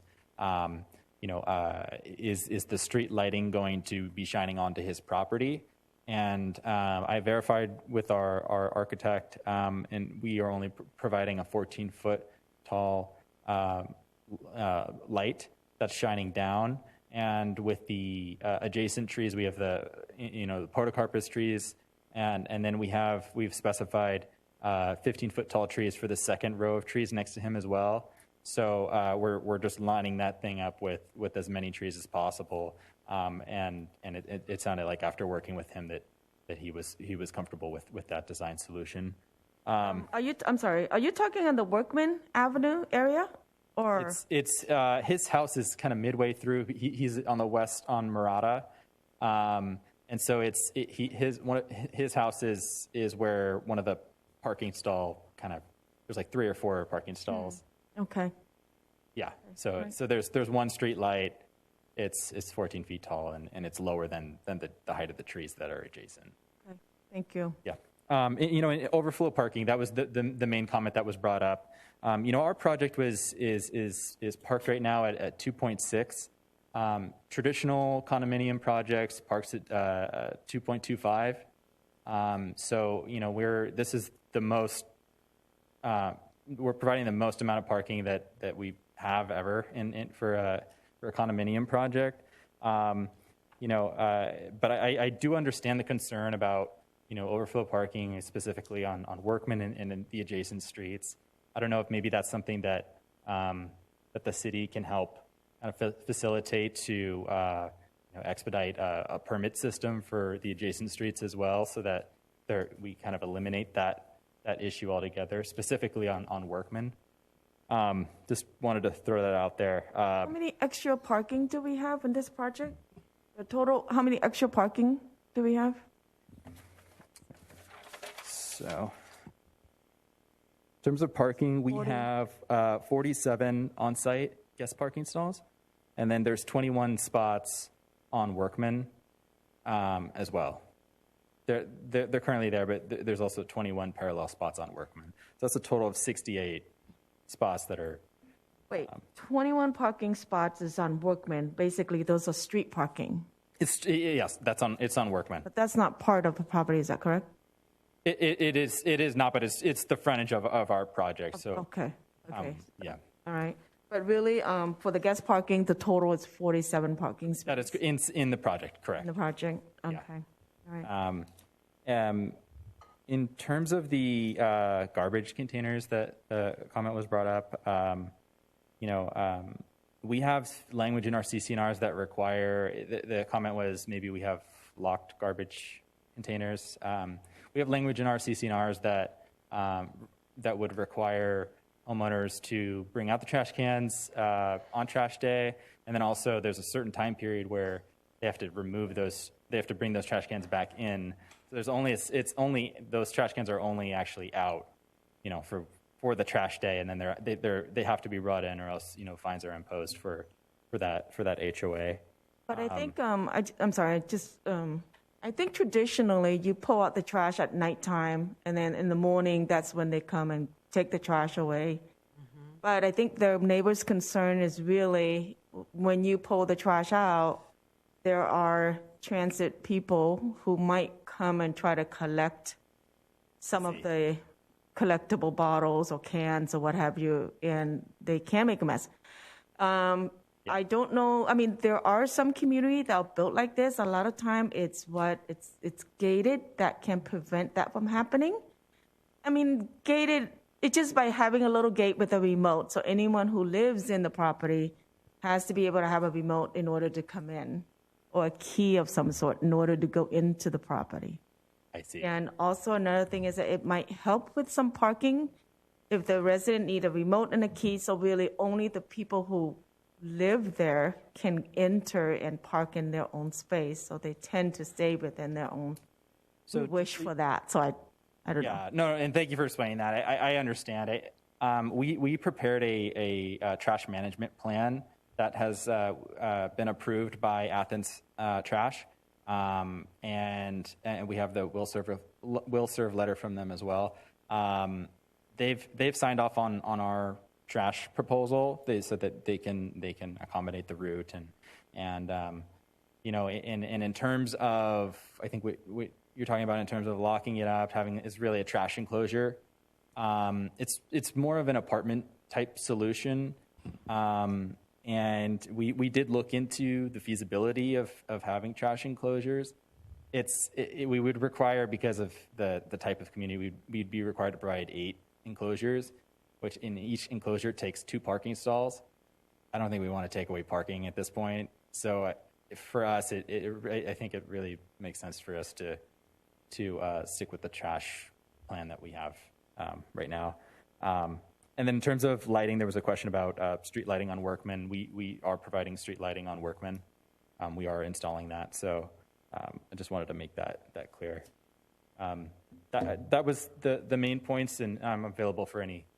Sorry. Yeah. One question. With regard to street lighting on Vincent, is that being provided as well? Street lighting on Vincent. Yes, we will be providing street lighting. Show me, if we look at this, where's the location and what is the sort of design of the lighting? The street. Do you guys have anything on that, or is it just standard lighting? I think we actually do have a street lighting plan. Okay. Yeah, I think it'd be good to pull that up. I had a street lighting question. Okay. Yeah. I have a question in between. Currently, I think that according to what the residents are saying, currently that parking lot on Workman right now is completely dark. Is putting their portable, which they sell at Home Depot, maybe 4 portable solar panel LEDs on one of the current poles there. Is that something possible? So policing has our local police could see through that parking lot when they're passing by. We can certainly work with staff to. And they're like maybe $200 each or something. It's really cost efficient. Solar, yeah. Yeah, we can certainly work with staff to make sure that that's feasible. But absolutely. Okay, great. Thank you. Yeah. The street lighting plan is up on the screen, or the lighting plan for the project is up on the screen. There's an existing street light near the intersection of Vincent and Workman. There's also one mid-block down here on Vincent. And there's a series of street lights on the north side of Workman right now. And then, Matt, you're saying that you're going to be installing more street lights along Workman and along Vincent both? Or are you just relying on the existing street lights plus the new sort of wall lights that are being proposed for the project? I think I was on Garvey. Yeah, I believe that we were going to work with the city to determine, what streetlights, if any, need to be added, or if what that improvement needs to look like. But we can certainly explore that in our prior to final map. So do we know how many? Can you bring that up back? Are going to be on Vincent? So as of right now, I believe you just mentioned that there's 2 on Vincent, standard space for city standard, and if we determine that we need to increase that number, we can. So do we know exactly how many or no? Yeah, can we zoom in? There are. I already looked. There's 2 existing streetlights on the project side of Vincent. Typically, whether or not they need to do additional streetlights would be handled during the plan check process by either Public Works or fire to and police to make sure there's adequate lighting for the site. Yeah, fair enough. Just making sure we don't need to. But I'm sorry. Also, staff, I'm also thinking streetlights are not required per se. That's basically determined Caltrans or what have you, right? But due to the fact that this is a specific plan, in what? No, streetlights, typically there's a city standard that the city adheres to when the project comes in for actual building permits through the plan check process. They'll review that. You've probably already had initial discussions, Matt, with the city departments and get an idea, but the actual number and the actual location and placement typically is handled during a plan check process. If you want to, if the planning commission wants to make a recommendation about that. To make sure that their streetlights are there? Okay, thank go on you. record, Really appreciate that. Okay, because I've just noticed that as you drive around, not all area has streetlight. So thank you for explaining that. Okay. And I think even more clarification with regard to the lighting, is the lighting going to be inward facing toward the development, or is it going to be facing toward the street? How is that going to be? Yeah, this would be for street lighting specifically. Would there be any additional lighting for the sidewalk area? What would cover that area? I think that's an area of potential concern. Sure. Yeah, and I understand that. Yeah, it's a public sidewalk as of right now, but we could provide maybe it's attached to the. If it's double-sided, if the lights are double-sided, kind of, I mean, like that design, but I agree with you. It's kind of thing. I think that might be a better, frankly, a better look, more modern look in that area for one, and two, it would provide sort of a double security. Yeah. And on the sidewalk. So I think that would be something that personally I'd like to see. And I was gonna ask. I think I think I have some just general concerns about security in that immediate area, and so one of the things I was curious is if you've ever developed any project with the idea of having CCTV hookup options for each unit. I mean, realistically, it may make some sense to do that in this particular context. Obviously, we hope the property values in this area increase substantially, and it's a bunch of 5-star restaurants in the area. But all of that would take significant time if that's to even ever happen. So yeah, I think that would be a concern, and maybe it would give since the cost of security in that area would be potentially cost prohibitive from an HOA standpoint. Yeah, maybe just sort of have those hookups there so that residents are able to, if they want to use Ring, if they want to use whatever, they're ready to go. Yeah, and I do know that in past communities we have made we made a deal with the Ring company where we would provide Ring cameras for each of the homeowners. But yeah, I mean, I'm even talking about like in the open space area areas as well, so that when people are putting their trash out, if it is a problem, and we can find out who it is who's causing a problem, there can be these things forwarded to police and whatnot, so that a little more proactive. I agree with you. I think maybe like a CC that would probably be, and we'd have to confirm the pricing for that, but that would be one of the more cheaper options in terms of security. And so obviously it's cost prohibitive to have a security guard there 24/7. But I'm certainly not. I'm not advocating for any surveillance state or anything like that. Yeah. Oh yeah. Realistically, given the area, it may make some sense to do that here. Now, it may not be a forever thing. Yeah. God willing, it's not. Yeah. It is a concern right now that I see. Yeah. And I'm sure people who would look to potentially buy these things would probably see that as well. Yeah, and what I'd ask is if the project is approved, if you want, we could add a condition for us to look at that as a solution. The CCTV, I think that's a good potential solution for us. That's not cost prohibitive. Or another cost efficient, I think another way we could do this, another way that's possible, I know, is because I know some homeowners association have rules that prohibit CCTV being installed in some of their units. So is it possible that if let's say you guys determine that having a cloud, because the only way to do this you have to have a cloud system, because there's no way you could put a hard drive outside. so which is very expensive, a cloud system. Is there a way to recommend that in areas where there's public access that homeowners will have the authority under the homeowner's approval to install CCTV areas without invading the privacy of other neighbors? That would be a great addition to that condition if you wanted to add it. I think, yeah. Yeah, Okay, absolutely. all right. Thank you so much. Does any other commissioners have questions for our applicant? No? And just one more question. Just to confirm, the homes on the opposite side of Vincent.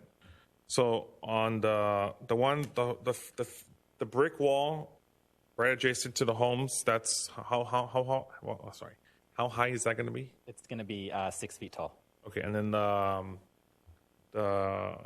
the housing wall in between. The housing wall is a 5'6" vinyl fence. Okay. Yeah. Thank you. Matt, let me have a quick question, though. Some of the commissioner earlier had talked about on the Garvey area with the sound. So if we're entertaining to increase that area, just only the curve area, the Garvey closer to the freeway, is that a possibility that you would be willing to work with the city? In terms of increasing the wall height? Increasing the wall height, since it's a block wall already, it might help with a little bit of sound because a little sitting area in the park area in that area. Absolutely. In that particular curved on Garvey Avenue? Absolutely. I think it's a good solution.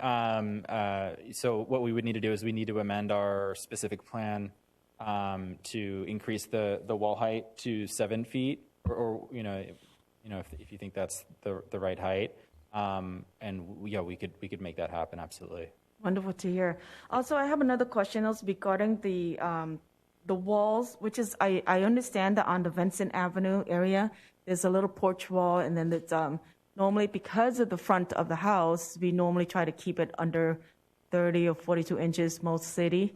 So, I mean, I guess that looks just, to me, I think that looks really nice. Just drive down the street and you see some little porch area, and just make it, inclusive of the community. However, regarding the gate, I'm just curious to hear why you guys are not providing the fact that on Workman, it might prevent a lot of some of the neighbors' concern, and also prevent some of the transit people going into the property. I'm not sure, but any particular reason why the gates were not recommended at work? Because there's some community that you see gates with remotes. So whenever the resident want to come in, they need to be able to. The only person that can go into the community is that you have to have a remote or some type of key to get in. Yeah. Any particular reason why the gate was not proposed for Workman and also at the Garvey area? I mean, that might resolve some of the issues that the commissioners might have questions or questions, and then also the neighbors. Yeah, the gated solution, I think we touched on it earlier, but there are some complications with the design. You still need a turnaround. It's also an issue with queuing for the cars. If say 3 or 4 cars, it's 5 p.m. and people are trying to get in the community, suddenly you have a gated community. There could potentially be an issue with queuing. It's all stuff that we thought about when we first looked at this project.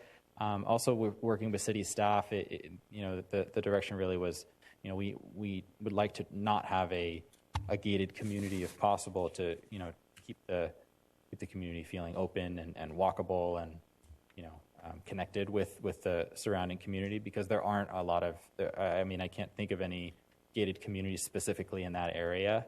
Mm-hmm. So we're trying to match the area as much as possible. But in terms of the Garvey entrance, we did explore that. It's really just a question if that's something that you would like to have us look at. We would just need to work with fire and make sure that gate is okay to actually install. Thank you. But yeah.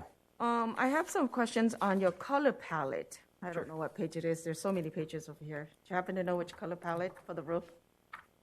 Oh, there it is. Found it. Page 3 to 13. Okay. We pull that up.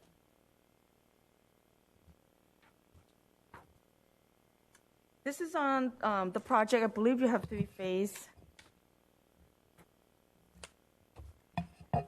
Sorry, we're just pulling it up. Okay. Yeah. Thank you.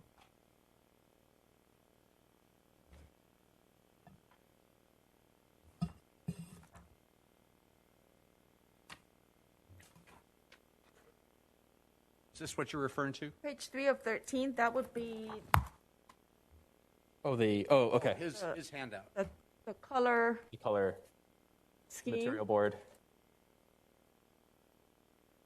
Matt, is that It's the color material. the individual for the detached home? I believe so, yes. Yeah. Yeah, that's it. Okay. So is there any way, because this particular tile, it only said S tile, but what type of tile they are? Are you talking about the roof? Roof, correct. Yes, it's a Is that clay or? It's a concrete tile. It's concrete, okay. Yeah. Concrete. And then the stucco, this particular stucco, it's pretty rough. Is there any way that you can make it to look a little smoother? For what we're proposing is a 1620 stucco. It's smooth, pretty industry standard stucco. But you can make it better to be like at a 30-30 sand or something. It's a lot smoother. And because if you're driving, that particular property is pretty close, especially along the side of Vincent and Workman. It is pretty close. It's only 10 feet in front of your face. So with the stucco, you might be able to make it a little bit better in terms of building wise. You can see it if someone's sitting there or driving by.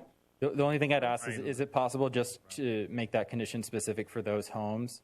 Correct. That would, then we can look at making more of we could do a 2030 stucco, which is when you're looking around it's a smoother. Correct. Stucco. It is sand finished, but it is Yes. a little bit smoother. So this way, when it give it a lot more, Yeah. I think this is a higher value look. Actually, No, it's not. I think it is. I think it will actually increase the property value around there. Putting a more cheaper one, thinner one, to make it look ugly. That's my just. Okay, can you please explain to him this type of stuccos to Commissioner Gutierrez? This is a 1630, a 30-30 stucco. It's a much smoother and much more better building materials versus a completely flat and smooth stucco is the top of the notch type of stucco. I'll just say, I live in a community with a lot of Spanish and Santa Barbara homes, and I do see the 1620 stucco a lot, and from when I'm walking across, in my neighborhood, I can't tell the difference until you're like right up against it, or unless you're that homeowner, and then you know that you paid that much more because it is, at the end of the day, all this is really doing is increasing the price of the home, which makes it a little bit less attainable. Just but I do know what you're saying, and we can. I'm just saying that because this development, we are packing a lot of home in there, and we're not giving the traditional 20-25 feet frontage. We only have no more than 10 feet. In some areas, only 5 feet, so it's a lot closer to your eyes. Completely agree. Give it a little bit better materials that last, and with our city of West Covina, especially the Azusa exit, it's just it's a heavy traffic, a lot of residents and what have you. You can go the 60 and the 60 and the 210 both way. Absolutely. So there's a lot of traffic, and that gives us a good impression also just along the freeway area.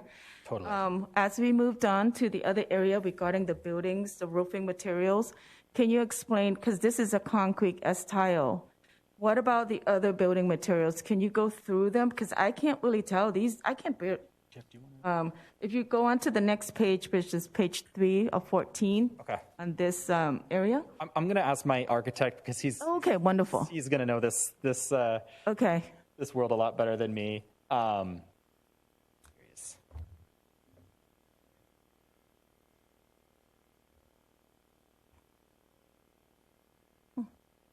Thank you. Hi, good evening. My name is Jeff Addison with Kevin Crook Architects. And yeah, I'd be happy to walk you through these. So as far as the coastal style goes, so they're those, as far as the roofing material goes, that's all concrete, flat roofing, stucco. I did want to mention that I think initially we had put together a materials board, a physical board. These are what we kind of call digital color boards. And when we put together that physical color board, it was back in October. We ended up kind of evolving a little bit and adding some more veneers. So the coastal, we ended up adding the stone veneer that you're seeing on there. And what we're trying to do is just stay compatible with the neighborhood. So we took a look at the neighborhood that's adjacent and tried to pick materials that we feel would be compatible with that neighborhood as well. Okay. So all those roofing materials are concrete material, whether it's the S-tile or the one that you just show us. So if we were to looking at this particular specific site, all the top of the roof is basically concrete materials? Yeah, yes, but it'll be a variety. So you'll have the Spanish, the Santa Barbara style, is more of a barrel tile, so it's got a different profile to it. But they're concrete still? But they are concrete, yeah, just for durability. Okay. The one thing I did want to say, too, about stucco is that, the 2030, it definitely looks great, especially on, like, custom homes. But what we do find over time is that it looks great on day one, but, maybe 10 years down the line, you start to see those cracks, which is why that stucco has a texture to it to kind of cover up any of the cracks and settling kind of over time. So the 1620, we found kind of historically over time that seems to work better. And then one things that we've done when this kind of request happens is sometimes with the window trim, you could do more of a 20-30 finish on the trim work as well, like window and door trim and stuff like that. So you still get that really nice smooth texture, but it's in more strategic locations. So that's just it's another. It's a better looking building and lasts a little bit longer. And I'm just a little bit concerned because these buildings are very close to the street. You can obviously see a little bit more versus traditionally the normal home we have in West Covina is like a 20, 30 feet setback. So any type of stucco that you use, because 20 feet away, you tend to see that it's pretty smooth no matter what. So in this case, I'm just asking to give us better materials because I noticed that some of the buildings that we approved, when it's very, very close to the street, you can see everything pretty much. So that's why, the higher quality stucco. I understand there are sometimes there are hairline cracks, but even though the 16 or what have you still get cracks. We're living in Southern California. It's earthquake country. So that's, it's a given. But I just want to double check and confirm regarding the roof materials, if you can help me explain. So basically all the roof on these buildings are concrete type of roof materials, whether it's flat or S-tiles, it's pretty much. Let me just. Question. I think on the 3-story, aren't they using composition shingles, GAF timberline? Take a look at that.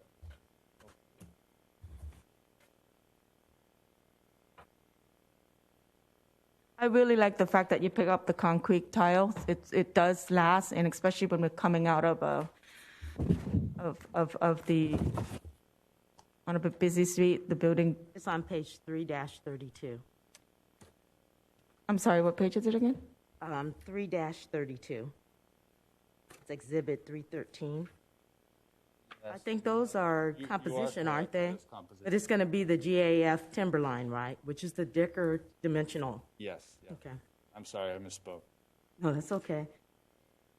3-32.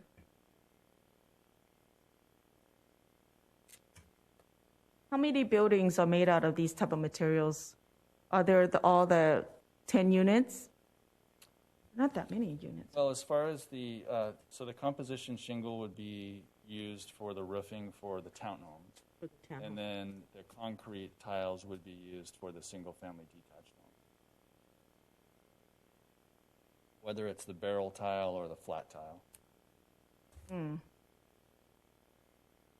Yeah, that's what I'm concerned because because this is an area that it's gonna last. I'd like to see if you can kind of look into it, consider using better materials for even the townhome as well to build it. Are you suggesting you would prefer to have concrete flat tiles for the? Yeah, that would be nice to have it on the condo area. I can talk about this real quick. So we actually just went through this for another project in LA County, and what we ended up doing, we did have that concrete tile, but for the townhome specifically, because of the slope of the roof, we ended up having to. It would almost be like a double roof scenario where you have a composition shingle and then the tile on top of it. So right now that we're working with the city, and we're going to revert back to the composition shingle because of the slope of the townhome. What slope is the townhome? I thought it's 4/5 or 412. We're just looking it up real quick. This is the first time I heard it's double roofing on a. No. If we were required to provide the concrete tile, So the weight. okay, it's a 4 and 12 pitch. Okay. I mean, it's a very common pitch, 4 and 12. I mean, everywhere you go in Southern California, it's practically 412. And if you can, kind of look into that to see if you can incorporate the concrete tile or a better tile that would last with time as well. Okay. Thank you. Okay. How much do you think roughly how much more would those condos increase in price if you were to provide that more expensive option? That's a good question. It's so hard to tell, especially when we actually sell these. As designed, the townhomes are expected to be in the high fives, with the single-family homes to be in the high sixes. That's as designed. I know in terms of, I can't give you an exact dollar amount because we just won't know until we get closer to that time. But I do know that we're just kind of putting extra costs on a homeowner who really is just trying to buy a house and get a roof over their head. But all the while we're still designing, a top design with the brick and the siding and the stucco. We're providing the best materials that we could provide. Thank you for that. I mean, I've seen a lot of development within our community or in our area, whether it's Covina, they're building a lot of condos, similar project, many hundreds of units. Also, if you drive up a little bit, just on Azusa, just continue driving up to the hill, there was 10,000 home that they built also around that area, whether it's a condo project mixed with, units and what have you. Oh, yeah. They tend to use a little bit better materials, and sometimes it can be right next to a mall, but it lasts a little bit longer. Mm-hmm. Sometimes the mall can be aged 30 years or what have you. But since you put a nice community, we really, to anticipate, and again, we're turning a Pacific zoning for this particular projects to compact as many units as possible. And if you can work with the cities to provide us, a nicer building on top of the roof, which is not, it's already a nice building already, and work with the community. I really like that. And if the whole thing worked out together, that would be really nice. What I think I'll say, because I think it's related to the discussion we were having about stucco. If that's what the commission, if everyone kind of agrees that we would like to increase the quality of the materials there, we'd be open to, especially if it's a condition for the homes that are directly facing the public street, like Vincent. We're happy to look into that for the stucco and the roof material as well. Okay, thank you so much. Okay. Does any other commissioners that may have some questions regarding the projects?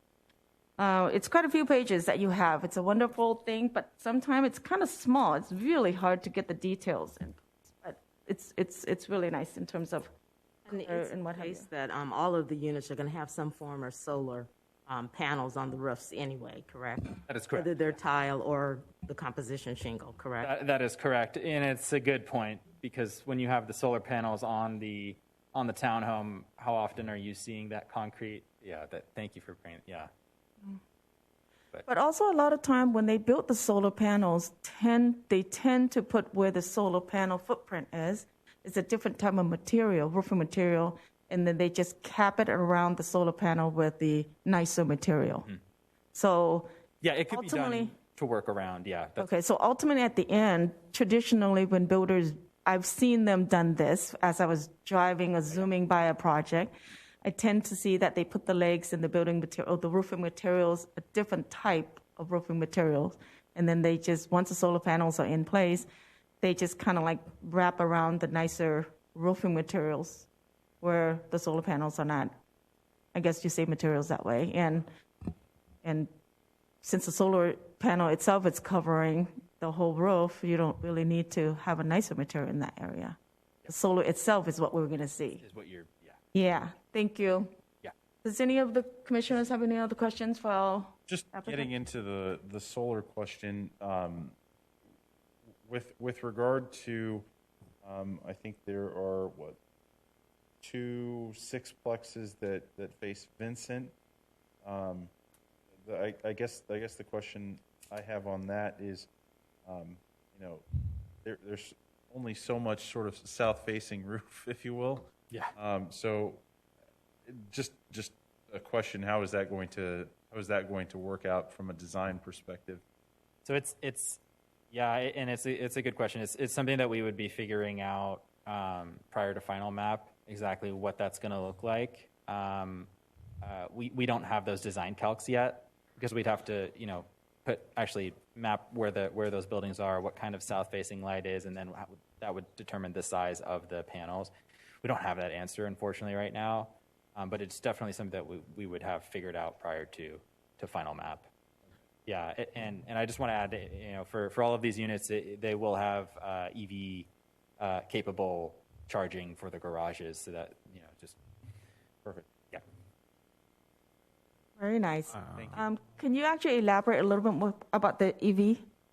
Sure. Yeah. Charging like in the garage? So we provide the capability for cars to be charging in the garages per, I believe, Title 24. Yeah. So currently, Title 24 is require every garage or every unit to have? You're gonna have to. Oh, sorry. It's per Cal Green.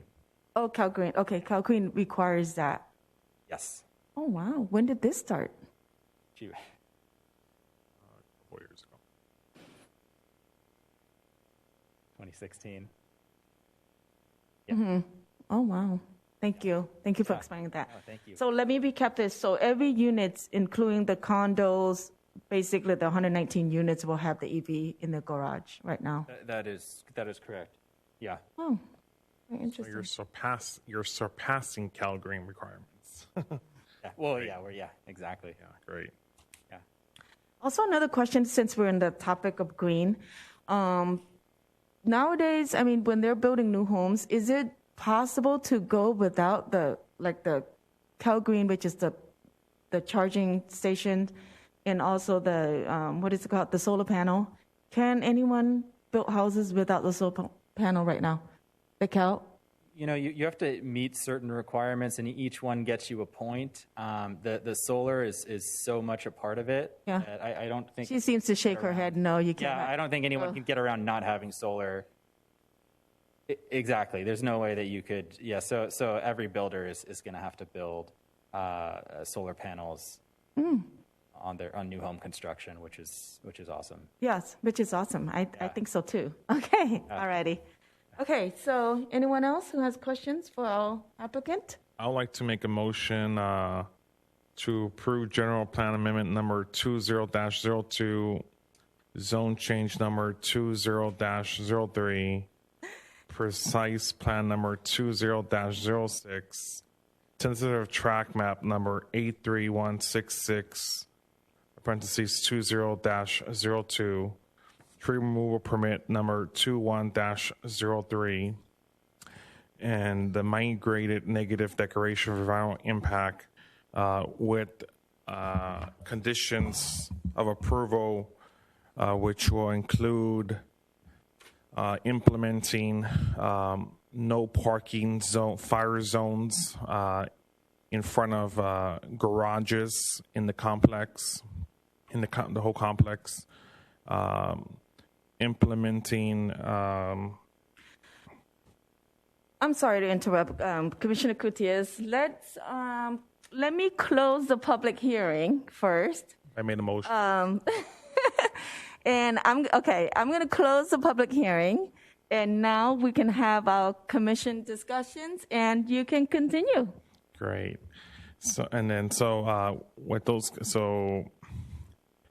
With conditions of approval, which includes posting no parking zones in front of garages,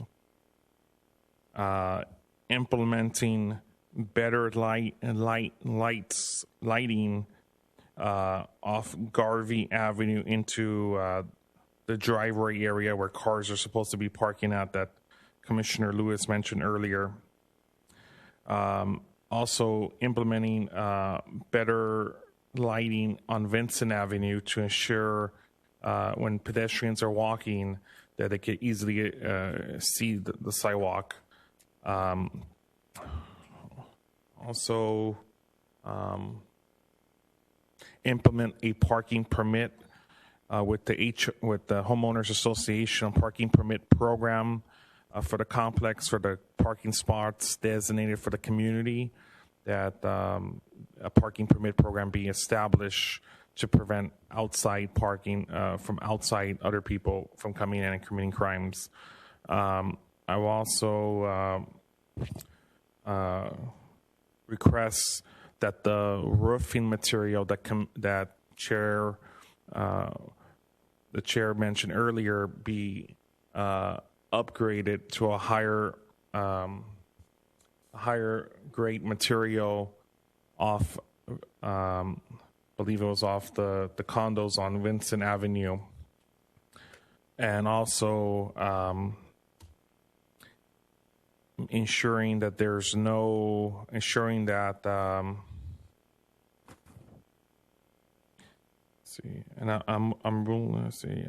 ready to amend this, but my motion, but for the 3 feet wall areas on Workman, that they be upgraded to 4 feet, and wall areas off Vincent. They're currently on Vincent. How tall are those walls? 6 feet. That they be upgraded to 7 feet, because we want, to ensure privacy and lowering the sound barrier. This is Jeff Hamilton. Can I just ask for clarification? Are you talking about the block wall that abuts the open space area, the common open space area, or are you talking about the patio walls along Vincent? Oh, Vincent Avenue has patio walls too? Yes, for the townhouses, they have 3 foot high patio walls. Okay, so sorry, okay, there was not very clear. Okay, so let me amend that. Okay, so for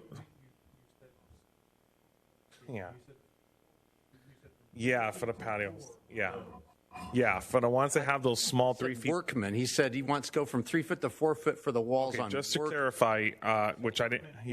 So Workman and Vincent, because it was not really clear on this picture. So Workman and Vincent, the patio areas that have 3 feet, that we increased it to 4 feet, and I believe on Garvey is a 6 feet wall that we increased that to 7 feet to eliminate some of the sound coming from the adjacent freeway, and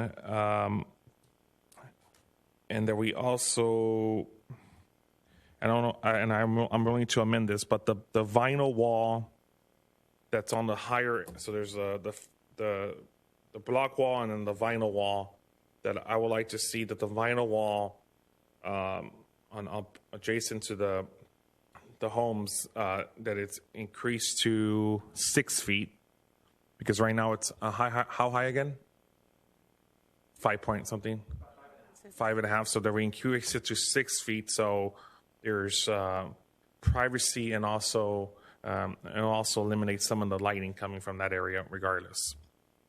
And I think I addressed everything, but I'm willing to amend it in accordance to my commissioners. Thank you so much. And do we have a motion for? If Mr. Gutierrez would, or Commissioner Gutierrez would permit me to just add on some, just a few things. Yes, I'm willing to amend. I would appreciate that as a supplement to your motion. Yes. If we can have a couple of CCR restrictions that are put in with regard to the trash cans, bringing them in or taking them out and bringing them back in within let's say 24 hours of service day, a CCR. Requiring property owners to park their vehicles within the garages. If we can, and I'm not 100% certain if this language would be part of the precise plan or whether it be part of the tract map. Or the tentative tract map and the CCNRs related to it with regard to maintenance of the trees that overhang into the adjoining yards. I would like to have language in there that tightens up that. And then let's see.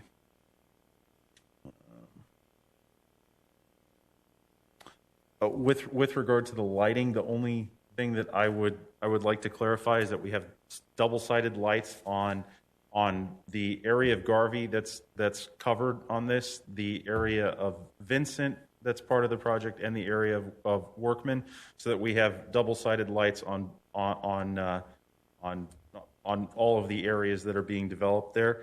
Question for clarification. Sure. For those lights, are you specifically talking about street lights in the public right-of-way? Yes, okay. the street lights, if that's something that we're permitted to make a recommendation on, or I don't know, Mr. City Attorney.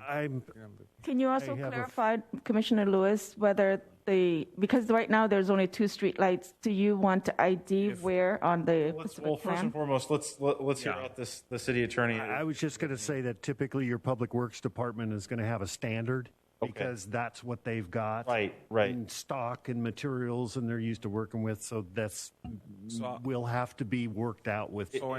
Is it something that we can make a recommendation on? Sure. At the very least? So we would recommend that the developer and Public Works work together to develop a lighting plan that is, I guess, higher in density and has double-sided lighting for both on the street side and on the sidewalk side.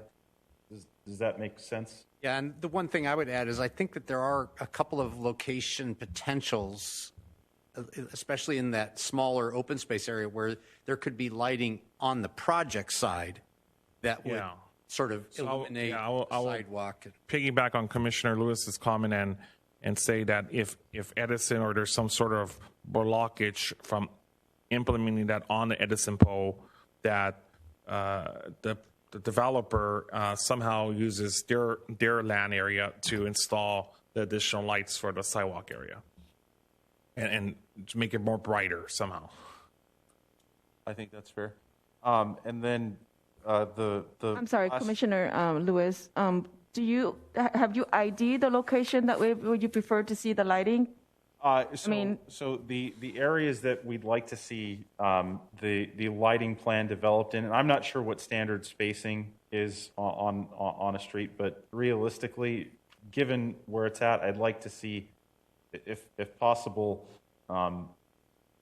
maybe twice as dense as his standard, if that's possible. I don't know if that's a... I think that's probably a better way to put it than trying to specify a certain number of feet or whatever.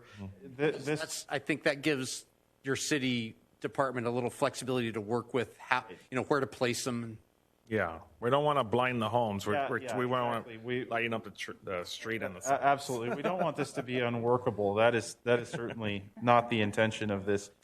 And then, if possible, I would make a recommendation that the development of these units have both a CCNR that does not restrict CCTV from being utilized in the complex, as well as ideally the developer installing hookups for that or providing that as an incentive to the homeowners if that's a possibility. That would be my final supplement. Ryan.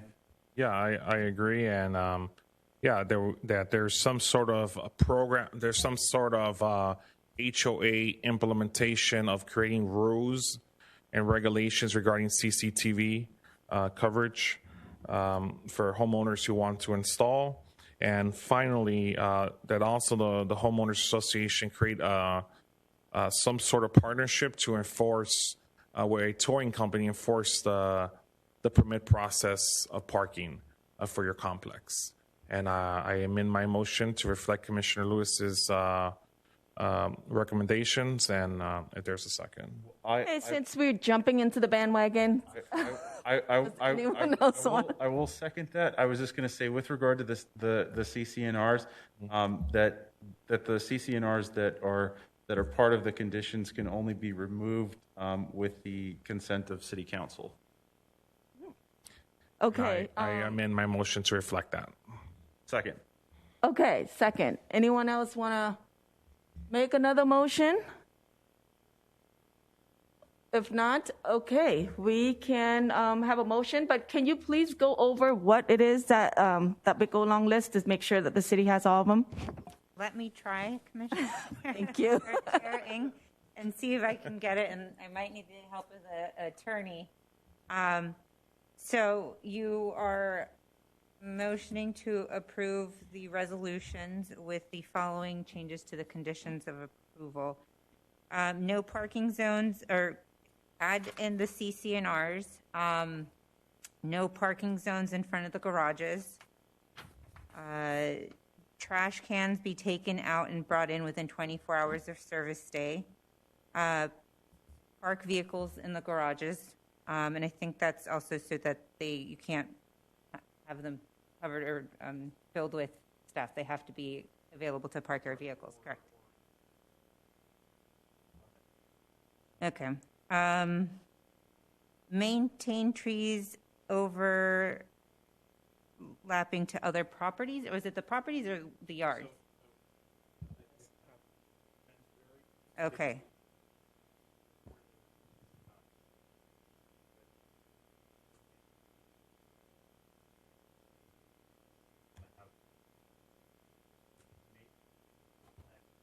Yeah. Okay. So the way I wrote it, Pauline, is maintenance of common area trees to eliminate overhang problems to be added to the CCNRs. Perfect. All right. And that would be precise plan. The second, or another item for the CCNRs, is to develop a program that has rules, regulations regarding CCTV areas, to have the developer provide hookups so those can be connected, and then have that be removed from the CCNRs only with City Council approval.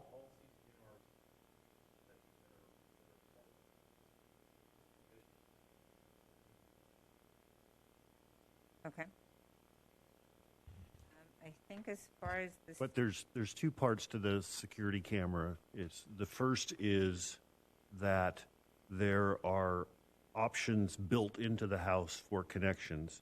The second part is that the CCNRs will not prohibit cameras from being used. Okay? Thank you That's for what I that heard clarification. then implement a permit program. So the residents would have a parking permit pass. program for the current, for the parking spots designated for the community. Okay, and I think this one I'm going to need a little bit more clarification. Request roofing materials be upgraded to a higher grade for the units off Vincent Avenue. Yeah, checking. What was the material? The stucco, I'm sorry, the stucco, the 30-30 stucco. Okay. And I think the roofing materials for the condos is up to use the concrete tile. That's on the townhomes facing Vincent. Correct. Facing off Vincent.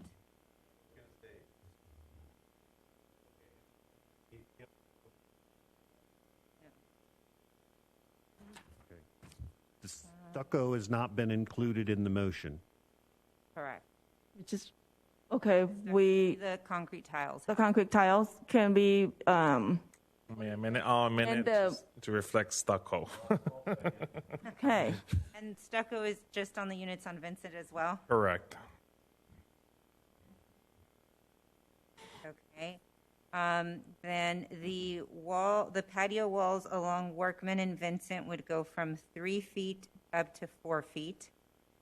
The walls along Garvey would go from 6 feet to 7 feet. The vinyl wall would be increased from 5.5 feet to 6 feet.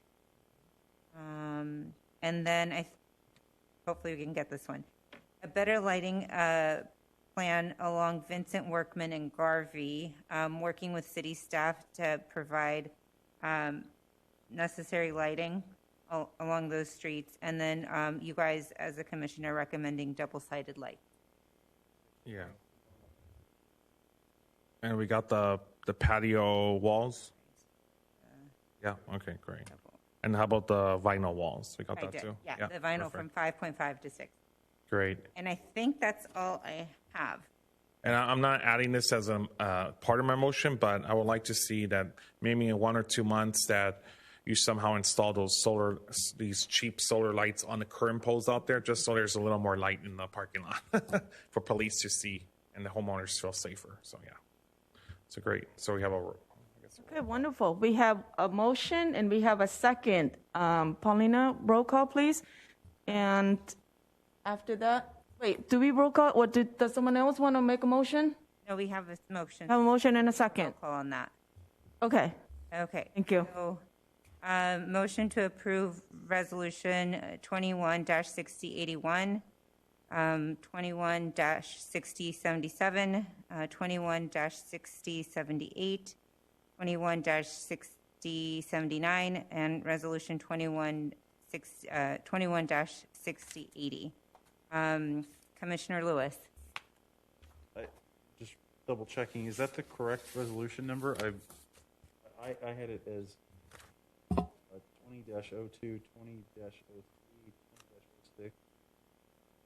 I just want to make sure. Those are the application numbers. Yeah, the Okay, resolution my numbers. my apologies if I misread. Okay, the answer is aye. Okay. Commissioner Williams. Aye. Commissioner Gutierrez. Aye. Vice Chair Becerra. Aye. Chair Heng. Aye. Motion passes 5-0. Congratulations, and we'll hope to see your new projects in our city soon. Thank you so much. Good evening.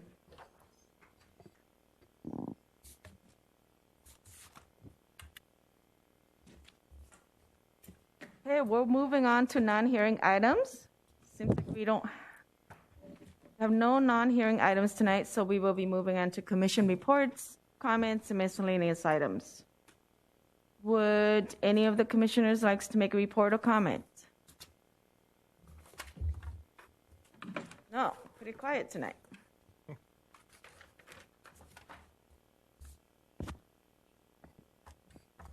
Paulina, you need a minute before reorganizations of the Planning Commission election of officers begin, or? We can go right into that. Yeah? Okay, you ready? All right, tonight we're reorganizing the commission by electing a new chairperson and vice chairperson. Since Commissioner Becerra has been served as a vice chairperson, would anyone like to nominate Commissioner Becerra for chairperson? I would motion to nominate Commissioner Becerra as the next chair of this commission. Okay. All right, we have a first and a second. Paulina, Commissioner Lewis. Aye. Commissioner Williams. Aye. Commissioner Gutierrez. Aye. Vice Chair Becerra. Aye. Chair Heng. Aye. Motion Okay. passes. Congratulations. We have a new chair. Are there a nomination for a new vice chairperson? I guess I'll make a nomination. I'd like to nominate Nicholas Lewis for vice chair. Do we have a second? I'll second that. Okay, we have a first and a second. Paulina, can you please? Commissioner Lewis? Aye. Commissioner Williams? Aye. Commissioner Gutierrez? Aye. Commissioner Becerra? Aye. And then Commissioner Hang. Aye. Motion passes 5-0. Thank you and congratulations both for our new chair and our vice chair for next meeting. Okay, Paulina, do we have a director's report for tonight? Good evening, commissioners. Just wanted to give you guys an update with City Hall will be reopening to the public next week, June 1st. Several of our departments will be open by appointment only. So that's planning, building, engineering, code enforcement. So individuals, applicants can go online and make their appointments with those divisions. Otherwise, it is open to the public. The City Hall will be, to enter City Hall, you'd have to go through basement level. You will get checked in by staff down there. You go to the corresponding department. Once you're done, you will check out from the basement level as well. So just that's a little bit of news. We also have our Veterans Day, Memorial Day event on Monday, May 31st at 10 a.m. here at the Civic Center courtyard. So everyone's invited to attend, and that's just our upcoming event. So thank you. Wonderful. Thank you so much. And since there's no further business to consider, this meeting's adjourned. Sorry, I have a couple. One more. Okay. A couple council actions. So at the last city council meeting on May 18th, the city council approved the Walnut Grove specific plan and the amendment to the downtown planning code. So those items were approved by the city council. Wonderful. Thank you. Thank you, everyone, and good night. Until next time.